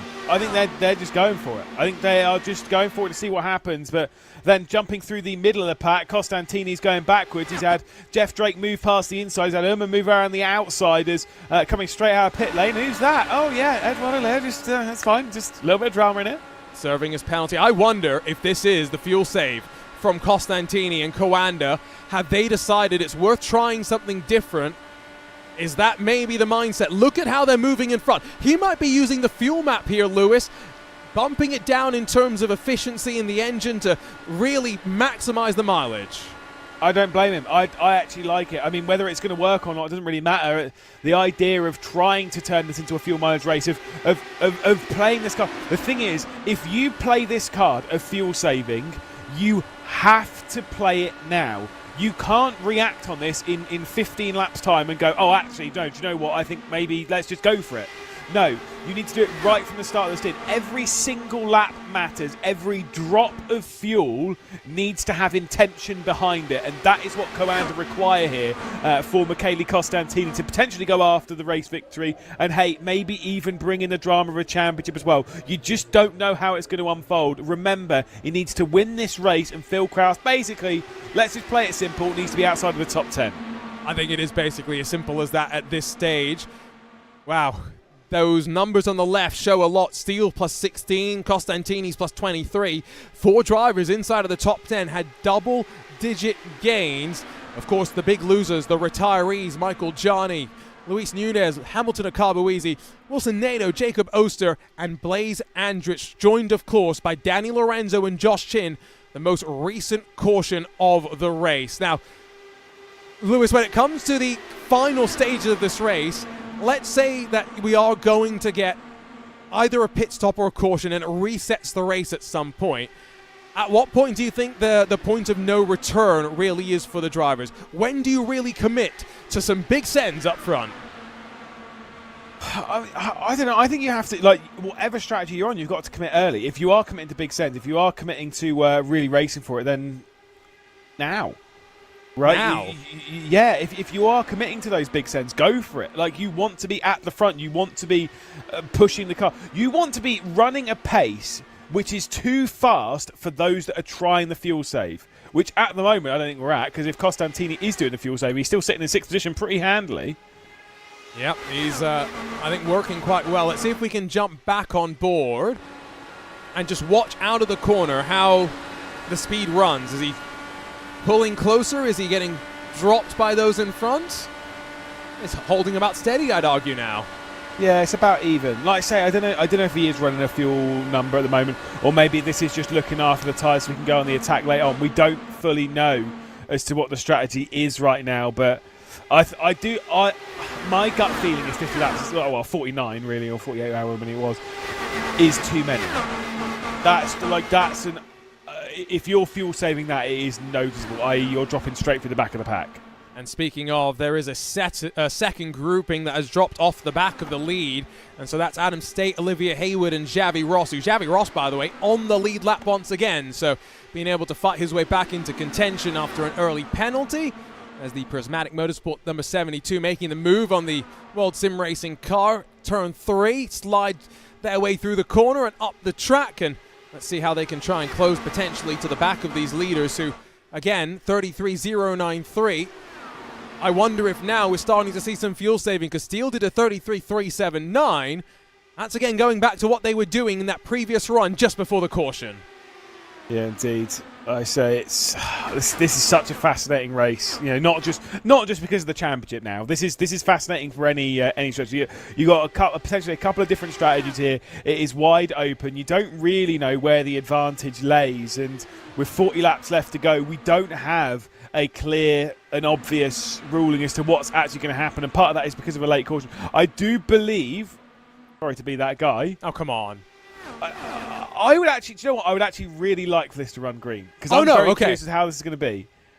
I think we're getting a caution. Oh, okay. I don't see us getting to the end without a caution. I would love for us to go green to the end. I was loving what you were saying until I wasn't loving what you were saying. No worries. Well, we'll go for a hike up in up in the stretch. Let's go with that, shall we? Couple of good places to go sightseeing up there, apparently. Yeah, no, if you want, there's some hikes around the track. I've heard Gobbler's Knob is apparently one of the best ones. 41 degrees Celsius on the track itself, though, Lewis. It is starting to cool off. Who knew that there was, like you say, Gobbler's Knob? There's Scotland up in the mountains as well. Nice. There's everything up there. I'm sure there's a golf course. But clearly a lot of my favourite places. Anyway, 38 laps left to go, 37 obviously at the line, and Alex Russell at the front of the field by a couple of tenths. Yeah, I think we are again settling back into a bit more of the fuel mileage rhythm.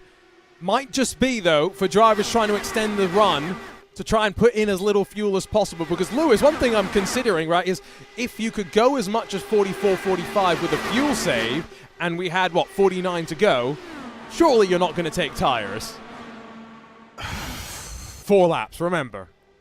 Yeah, I don't know.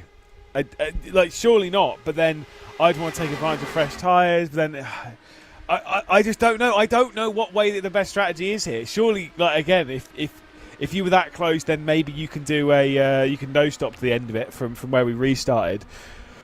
But it's kind of like, that sounds really simple. Oh, it's just an extra 5 laps. 5 laps is a long way. That's an extra 10 miles just to save fuel. It's not as if you're driving, on the motorway and you can just, drive around and cruise at a low speed, try and get a little bit extra fuel mileage. You're still bombing it around a circuit at 360k. You sound like another Lewis. Bono my tires. There is a little bit of that. There's a little bit of that, isn't there? Alex Russell, Matt Taylor on your screen, now leading up front. First time that we've seen the MadWorks number 70 up front, but we did see Russell leading some laps, of course, in the previous fuel mileage stint that we had. Some communication there going on for Russell to the rest of the team, and virtual reality for Matt Taylor, one of a handful of drivers to be in VR as well. Lewis, sweaty, I think, is how I describe people in VR after this race. Yeah, I've done an oval race, done one oval race in VR, and I said to myself I would never ever do it again. Really, was it that bad?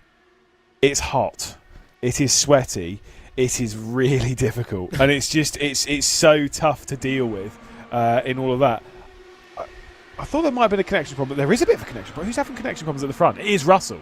Oh yes, so just ignore the blips potentially on the timing screen, but remember, if his connection doesn't stabilize, race control might ask him to pull off the track. And yeah, that is really sending the timing screen for a loop. There's Brian Carey, Cam Dance, as Russell drops back out of the pack. Yeah, I think Russell might be trying to bite the bullet here, but look, not even getting in. So this is really dangerous. Race control will probably be jumping straight on this to be like, look, Stozzles, but you need to jump out of the way here, Chief. This is dangerous. He's trying his best to just stay high and out of the way, but it's an unfortunate situation to be in, really running strong and no fault of your own, having to drop back through the pack. Yeah, someone else in the house is clearly using the internet. I mean, it's getting late in the evening for some, so maybe it's Netflix o'clock. Who knows? Race control has just again noted to Russell that the connection is poor and that they are monitoring. I will say Russell's done the right thing here. Drop to the rear of the pack, sits in the slipstream, no danger to anyone else. Now he's just going to cruise around, try and keep up in the slipstream, keep up with the pack, and play that card. Did it proactively as well, right? That's what you really like to see. Has not lost the tail end of the pack as well, right? So could still, assuming that internet settles down, 30 to go next time by, have a chance of carving his way forward. And it is clear, remember, we saw Chad Simpson and the other satellite racing car running quite strong early in the race. They've brought a decent machine with them. Costantini, though, on the outside, trying to hold off the number 42 as we cycle our way into the closing stages. If we don't see the caution, which I think both Lewis and myself are not expecting, it's only about 16 minutes of racing left to go. And as it stands right now, Phil Krause would be the 2024 VCO IndyCar Challenge champion. Yeah, indeed, right in position for it, still outscoring Costantini, which, again, the only time, as I've said before, the only time that Costantini is a little scrape to the barrier in the background, that's a bit scary, the only time that Costantini has outscored Phil Krause this year, the only race that he did was the race that he won. Please make your bed. Always have to make your bed if you're going to be on a broadcast, otherwise Lewis is going to complain. I will also say he's got his biggest fan in the background too. And I'm not a fan of that. Anyway. What a pun that was. Lewis McLeod, so punny. Thank you. I've worked hard. I've worked hard for this. You've worked hard to get where you are. I was the first 2-time VCO Simi Award winner. So it's true. Fine. It's true. Ooh, big looks. Now that also for a second looked like a bit of internet issues, but I'm wondering if that was just for a very brief moment. Adam State and Jason Brophy, by the way, have had to come down to pit lane already. Goodness. And so just keep that in mind. We are knowing that some of these drivers will have to pit, and Alex Russell's going to do so now. Yeah, he's had been told by race control. Race control have said, look, the connection's not stabilised, so you've got to return to pit lane. Even though he was at the back of the pack, the rule is the rule. Whether you're at the back of the pack or whatever, it doesn't matter. The rule is the rule. If your connection isn't stabilised and you aren't safe on the racetrack, whether you're ahead of everyone, behind or whatever. And so that is a big shame, because Russell looked really quick today. But yeah, straight into the pit lane. Race control said it's basically a black and orange flag. That's a meatball. It's a technical thing at the end of the day. You can't control it, much like in the real world. You can't control much as well. So we've got Julian Oltena running around the outside. He was the driver that Lewis told to go make his bed. Tell you what, he's now up in a podium's position because Brendan Lichtenberg has cycled in front of Matt Taylor. 33.2 last time by. We'll see the lap time at the line. Oltena's going to move forward as well. Has Taylor had enough of punching the hole in the air? Yeah, indeed. Love to have an interview with Oltena, just because I can be like, what's the deal? What's happening, Chief? That's fine. Each to their own. Getting a little bit more racy towards the top grouping as we're going to a little bit of 3 wide, but nothing too major. The odd bits of 2. There is a little bit of a 3 wide because who's that? Who's moving to the inside? It's Phil Krause, I think. Why? Yeah. Because look at those lap times. 2/10 last time chopped off. I think we're going to start seeing the pace pick up. I think drivers have recognized there is, like you say, no way they make it to the end. And now maybe they've reached that point of no return we were talking about slightly earlier. Eduardo Leo's in the mix as well. Just keep that in mind. He is 1 lap down, though, but in the lead, packing right at the front of the field. Yeah, I mean, probably hoping for a caution here for sure, but still would like to unlap himself before that eventuality if we do end up getting it. Like I say, pace is picking up a little bit. I think, like you say, you're absolutely right. I think there's been an acceptance that they are just going for it. I did see Alex Russell got the all clear to come back out, started blinking again, race control like back in. That is a shame. Poor Alex Russell. And I will say, before the last round of the championship, I had my internet die for a good 30 minutes. I was stressed. I can only imagine the heartbreak that poor Alex is feeling right now. Anyway, that intensity has well and truly risen. Does Phil Krause want to close off the season by matching Leo 2 wins and making sure there's no doubt about who is the best this summer? Yeah, indeed. This is where things, I say, going to get slightly interesting. So is Phil Krause thinking, do you know what? I want to win this championship in style. I want to go and grab this race victory, especially considering we've been hyping him up a little bit as being a bit of more of an oval specialist, despite obviously dominating this championship. He is very good on the ovals. As into pit lane again. It's Matt Taylor, and is that remember, leading for quite a while, only came in 28 laps into the run. Is he coming in because he wants to put tyres onto that car as well and thinks this is the right time to try and take advantage of it? Yeah, about halfway through the stint, so clearly just split it 50-50 and, like I say, get some fresh tyres onto that wagon and let's see what we can do. Oof. A little bit of an awkward line there for Lichtenberg to deal with heading down into the first turn, just getting caught out a little bit and nearly having a little bit of a greeting from Julian Oltena coming through the exit of T2.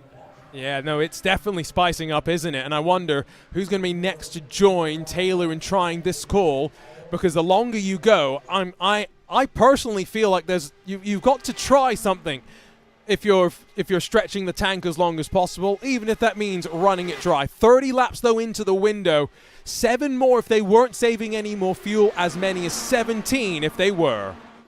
This is the whole thing though. This is why I say like I would rather pit earlier, like what we're seeing with Taylor, that I'd rather pit earlier and go on the tyres and go on the attack there. Because let's be honest, when you're in this pack, I mean, yeah, sure, you might gain a little bit because of how the slipstream's working if you're all playing it quite nicely. You've got to think, fresh tyres, over 25 laps, fresh tyres, especially late on in the stint, just because of how these tyres really do wear and where they end up going. It can be a little bit tricky to drive with. Are fresh tyres worth the 6, 7, 8 seconds? That you like the difference between taking tyres earlier on and then just stopping for a couple of laps of fuel? Is it worth? Does that time add up? That's what I'm not sure. I'm not convinced just yet, but I'll let these drivers who are much better than me and have a lot more information at their disposal figure that all out. You can actually see Brandon Rosemar bottom left of the screen. Where the mirror is, that's also his CAPS fuel calculator. So he's getting that fuel number told to him right there. and he's having to drive to whatever he is being told. Some of these drivers, of course, will have spotters and engineers helping them out. Not everyone has that tool, though, some of them working by themselves. Do you ever like driving to a number? Oh, I hated it. Absolutely hated it. Yes. I hate it on ovals. I actually quite like it on road courses. I hate it on ovals. Oh my goodness, there was nearly contact there. Eduardo Leo's getting slowed down. Obviously, he's a lap down there. The much darker car and all of that. Getting slowed down a little bit as Costantini was working his way through. Nearly a bit of red line commander drama. Where have I heard that before? Ooh, plenty of times before, haven't we? Now, he is again a lap down and dropping behind, I think, Chad Simpson here. Might expect him to try and stay out of trouble. Cam Dance, though, is in trouble and slow down low. Caution will not fly. Will stay green. 17 laps left to go for the leaders. Who's decided, though, that now's the time to come into pit lane? Yeah, again, that spin ended up going low. If it's below the white line, they'll tend not to throw the caution. So no requirement there for the caution. And let's be honest, if you span back around and stopped on the racing line, I think you'd get into a lot of trouble from race control. Fastest lap comes in from Matt Taylor. It was nearly a second faster than our leaders. And that, I think, shows a big gulf, because that's also about 3/10 quicker than the previous fastest lap. New livery for Cam Dance. Unfortunately, it's on display doing a bit of a pirouette, and the 111 might be down to pit lane sooner rather than later. And look at how much darker. That's not just my eyes. That is definitely cloud cover that has come on in. Track temperature, though, has not dropped off just yet. Well, there you go. Drops a single degree whilst we're pulling up the graphics. So down to 40 degrees Celsius. Yeah, the reason why I was saying about Taylor there is that if this group is going to the end of the race, Taylor's not going to be back in it, right? Simple as that, right? But if this group does have to make that splash, if they do have to stop for about 4 laps of fuel, I think Taylor's actually in the better spot here. But then again, I wonder if there's someone ahead of him. Sure, there's got to be someone ahead of him that is just doing the fuel mile, that is just playing that fuel game to not come in. I don't know how this is going to unfold. We've got 15 more laps to decide this final race of the season. And so, Brian Carey into pit lane. I also saw Jaden Munoz boxing, and so I think both of them are going to take tyres. Brian Carey needed a front wing as well, so I'm wondering if there was a bit of drama and contact between the Williams Esports car and the Powerslide Motorsports entry. 14 laps left to go. Championship leader's going to lead at the line. They've got some traffic in front of them as well. Oh boy, it's all shaped up for a barn burner of a finish. Exactly what Kraus did not want to see. No, that is Xavi Ross, by the way, who is the next one ahead. So that's the dealing. Jason Brophy now sets the fastest lap of the race. Obviously, you can see that being a 32.3. Phil Kraus in the previous lap time, 33.0, as he squidges it back up and gets to the inside of steel. So, we are now left with 14 cars in this pack. Altena's decided it's time to come towards the pit lane. One by one, our contenders are dropping, and Chad Simpson, almost a full second back from Michael Romanidis, is that second grouping fighting themselves out of contention for a win. Fastest lap after fastest lap, though. That's a statement from Matt Taylor, who is now starting to close up to the back of some other cars that he might want to try and slingshot past. Might also operate as some traffic. Here comes Jeff Drake to the pit lane. This is telling me that they're definitely going to have to stop. And this is telling me that it's actually, surely this is more advantage towards the likes of Taylor.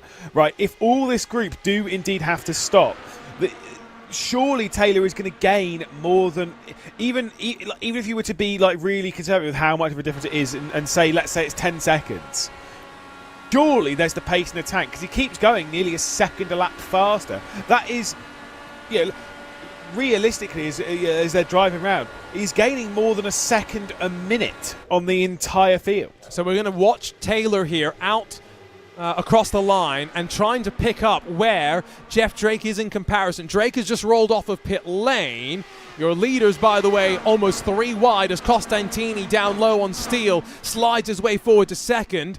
I'm pretty sure Matt Taylor's going to have at least a 3 or 4 second advantage over Jeff Drake, still yet to work his way onto the back straightaway. Yeah, and again, as much as you might think, oh, hang on, he's actually really close to the leaders, do you remember Matt Taylor is a lap down at the moment? You lose that much time when stopping around here. More drivers entering pit lane. That was quite busy this time, including Phil Kraus. And a big lockup from Steele, but I think that was okay. No one seemingly going to get dinged for aggressive pit entry. And now this is where you got to hit your marks. There can be no mistake if you're Phil Krause of the private label Team Hype number 19. Now, just for banter, pull up the points now. Costantini's leading and Phil Krause is in the pit lane in 10th spot. That championship will be very close. Obviously, we still potentially expect Costantini to come into the pit lane, but realistically speaking, it is looking pretty tight. Costantini leading. We did see him do a bit more fuel saving earlier on. Is it enough for the extra 9 laps? I'm not so sure. We did see tyres go on to the private label Team Hype car, so as Krause rejoins, seeing now Hilgard, Lodato, Pinto, there's a bunch more cars making their way down to the lane, and Krause rejoins. Only 2 seconds behind Matt Taylor. He's closer than Jeff Drake was, so we'll see if he's going to be able to take advantage late in this race if Taylor's tires start to give up the ghost. These drivers still, though, out on track and fighting. It's Jesper Orman, it's Costantini swapping around across the line. This is fascinating. This is absolutely fascinating. Mangan, Chad Simpson onto the pit lane, moving Phil Krause back inside the top 10. Look, even if Costantini is able to get to the end of the race, even if he's able to win, I know, looking at those points, it's close, but Phil Krause is in position to take it. Yeah, he's done just enough. And I've got to say, when it is such a hard-fought fight all the way to the end of the season, there's always the story of what if, and the what if was Road America. Wonder if potentially Christian Steele did get a penalty, by the way, because he was held very, very long. There comes the speed, though, from Krause as he tries to close on Matt Taylor. Caution! But as the caution flies, 1 lap down, my goodness! What a way to close the season as Jesper Orman just stolen a potential win. 7 laps left to go. We will be able to get back racing, but it all depends on what this group does. If they all pit, then everyone gets the wave round. If they don't pit, do they get the wave round? No. They don't pit. No, because they'll pick up the leader. So it might be a fight between 4. If I'm in that boot, if I'm Urban Costantini, Romanidis, and Rose, I'm not pitting. You've got to not pit. No. Here's the replay, by the way. It's Altena and Carey. Oh my days. There was a little bit of the old sim racing glue in that one, I think. It's just a bit messy. I don't think either of them really did anything wrong, at least from what I saw. Again. It moves up a little bit, but that's not where the contact is. There's some space between those 2 vehicles. Yeah, that is unfortunate. Well, so they stay out. I mean, they've got to, right? There's no question. If they were already going to make it to the end anyway on the fuel that they had, then yeah, but let's see if they actually come in this time. Oh, they are. Yeah. Right. Shame. Makes sense. Shootout to the end. Well, if there was ever a time to join, now would be it. Yes, indeed. So is Rosebrook going to be the leader? Because did he pit? He did pit. He did not take tyres, though, I'm pretty sure. Neither did Oscar Mangan. Christian Hilgard may have taken a bit of a gamble, a bit of a flyer here as well. Look at the pit stop time on the left of your screen. Yeah, indeed. And hopefully, I was going to say, hopefully like the 3 that have come into pit lane, hopefully they all grab tyres, because if you don't, you're crazy. This is going to be very interesting. The gamble now, the guess now is what colour is the flag when we cross the line? Because I'm thinking it's going to be the colour it currently is. Well, next flag ends the race. That's a guarantee. Yeah. I don't want to be that guy. I do not see this race ending green. No way. So Xavi Ross, by the way, might have to get an end of line penalty because he would end up being in the leading lap line. I'm not quite sure what else is going to happen. Jason Brophy is also potentially going to end up with an EOL. Diogo Pinto, he's 2 laps down. He is towards the back of the field. Same to be said for Eduardo Leo.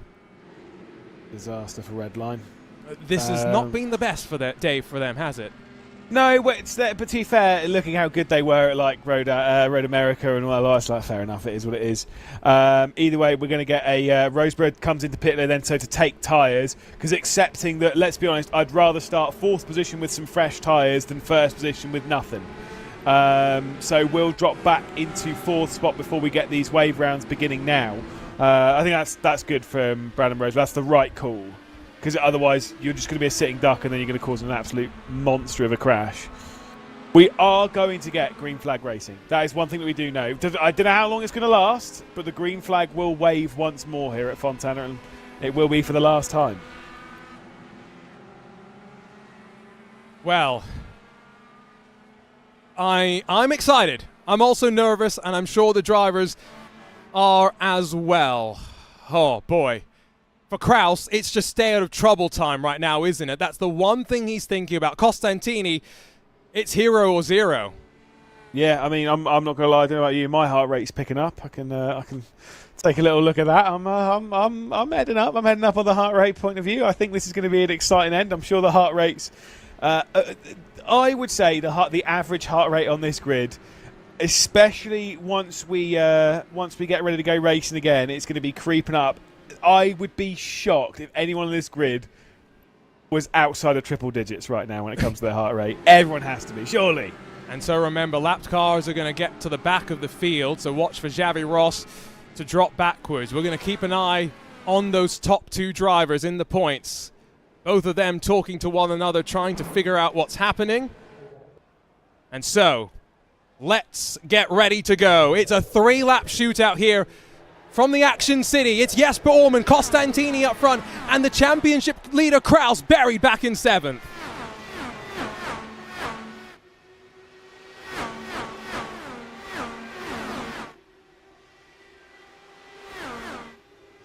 Right, out of the corner they run. There's plenty still for these drivers to fight for. Who's going to be the most aggressive up front as Orman blocks down low? Yeah, Costantini's trying to get to the outside, already going to try and retake over the race lead if he desperately can. He's going to get to the high side as they depart the 2nd corner. Phil Kraus, no, never mind. He's got his black flags cleared. I don't know why they had that. I think it was because of the lapped cars dropping down the order. Either way, we're not going to talk about that because that's all been dealt with by race control. It's fine. But I had a little bit of a heart-in-mouth moment for Phil Kraus there, who currently runs in 6th and is the champion-elect with 2 to go. So, Orman's got an advantage up front, and I think it might now be down to him and Costantini around the outside. It's going to be a 1-lap shootout. Romanidis and Rosberg are going to try and build behind. It's got 1 lap to go in the VCO IndyCar Challenge season. Who wins the race? Who wins the championship? For Costantini, it's got to be win it or bin it. Let's go for it. It's not going to be the championship for him, but you've got to end the season on an absolute high. But there'll be other drivers around that are desperate to end on the same high as Phil Kraus sets the fastest lap of the race. And remember, that's 2 points to add to the total as well. It just makes the championship situation even easier. 3 wide down to turn 3 for one final time. Costantini pinching Orman, the Indy Alliance racing driver, trying to slide his way up the track. He'll take the shortcut down to the apron, and it's a mirror incident of the ISOWC, and streaking through to take the victory. Michael Romanidis versus Brandon Rosberg settled by 4 thousandths of a second. Romanidis holds on. My goodness. And Phil Kraus with a run over to 3rd position, enough to take the championship. You've got to say for Costantini, left absolutely nothing on the table there. Crash between them as they were coming out of the final corner, which we see so many times around here. But what a race it was. 4 thousandths of a second to separate the final race of the season. Wouldn't have it any other way. And what a worthy champion Phil Kraus is. There's a look at your winner and at your champion as well. Dramatic season to say the very least. Only 1 repeat winner. 5 different winners in 6 different races. Phil Kraus, though, endures, and now as the first ever winner in the VCO IndyCar Challenge, he'll burn it down. We'll have a chat with him, and Lewis will close out what's been a great summer. Romanidis deserves his celebrations as well. Yeah, Romanidis can burn the house down, but let's be honest, Phil Kraus has got his moment. He did exactly what he needed to do today, qualified on pole position, sat at the front for pretty much the entire day, did not make any real mistakes, played the right card and drove the race as a champion should, kept out of trouble, did the right stuff and crossed the line on the podium. And their celebrations come to an end. Kraus is going to stay out there for just a little bit longer. We'll grab a look at your unofficial race results. Race control might still have a few things to work through to dot the I's, to cross the T's, but 4/1000ths of a second between Romanides and Roseborough. Want to finish between them. Kraus grabs another podium with Taylor, Lichtenberg, and then Lodato. The rest of the top 6, plenty of drivers with double-digit gains. Oscar Mangan, Jaden Munoz, and then Chad Simpson and Andrew Marquez complete the rest of the top 10, with Christian Hilgard and David Toth 11th and 12th positions. 13th went the way of Cam Dance in that triple one, with Jeff Drake, Adam State, Olivia Hayward, Michele Costantini, and then Jesper Orman 17th and 18th after their battle out of turn number 4. Javi Ross 1 lap down, Jason Brophy 1 lap down as well, with Pinto, Leo for Redline unfortunately somewhat struggling. And then the used car lot, you get to the likes of Steele, Altena, Carey, Carasala, Russell, Lorenzo, Chin, Johnny, and the list goes on as you find Luis Nunez, Blaze Andrich, Hamilton Okabuwizi, Wilson Nadeau, and Jacob Oster. The other names on that list not getting a chance after missing the field in qualifying. What a way to close the season out. And now standing by with Lewis McLeod, it's the winner for the final race of the season. It's Michael Romanides. Wow. That was an exciting one, and what an end. 4/1000ths of a second you took that victory by. Could you believe that coming out of turn 4? That was crazy. Yeah, that was pretty crazy. I think you really made objective was to kind of help Michele as much as I could to win that championship. Obviously, a lot of positions behind to try and fight for, so I tried to do that. And yeah, thankfully, well, that was probably the first lucky race of the whole season for me. It was kind of interesting, every other race with a lot of different stuff. I kind of half understood how the game works this season with this series, but yeah, anyway, really happy to get a decent race. I kind of just remembered going into turn 4 on the last lap that we can actually use the apron, and it was kind of perfect because I was up high, like almost 4 wide, and I just about had enough room to go for the switchback. I think it was on Roseborough, and then yeah, just about enough room. Obviously a crash up ahead, which was quite unlucky, but yeah, I think Kraus did enough, and congrats to him for the championship. Yeah, I mean, honestly, superb drive there. Obviously, you know, looking forward after that. You know, like it was having a crazy race there. What are you up to after this? Obviously, you know, still got a busy time on iRacing over the next few months. Yeah, it is. That's exactly why I'm going away for a couple of days. Just a bit of relaxing, and then it's back to, you know, all the sort of shenanigans we have this summer, which is yeah, not an ideal time to be really busy in the sim rig. But yeah, a couple of World Championships coming up ahead as well. So this one is over finally. For the last 5 weeks, there was 3 races per week, so that was pretty difficult. But yeah, full focus now on more IndyCar stuff, as you guys know. And yeah, thanks for a great series. Always really fun with VCO. Yeah, certainly. So congratulations on a very well-deserved victory, Mike. Have a good one. Either way, we're going to chuck Michael Romanides out of here, and we'll talk to the other side of that 4,000th of a second battle in just a moment, because it's time to speak to the champion himself, Phil Kraus. Pole position, battling up towards the front all afternoon. Managed to come across the line in third there after narrowly avoiding quite a large crash. How was your heart rate as you hit the line? Honestly, I was pretty worried when that late yellow came out. I don't know what caused the wreck, but I was like, oh god, this is gonna throw a wrench in things, because I didn't know where we were gonna cycle out to, what everything looked like. Like, I knew I was in a good position in terms of position on track, but I didn't know what anything else looked like outside of that. Obviously, Michele had to win, and well, that didn't happen. But yeah, that was hectic for sure. And also, Lewis, I haven't talked to you in forever. How you been? Yeah, no, I'm good. Yes, because Arjuna's he hates me interviewing people, so he kicks me out. It's fine.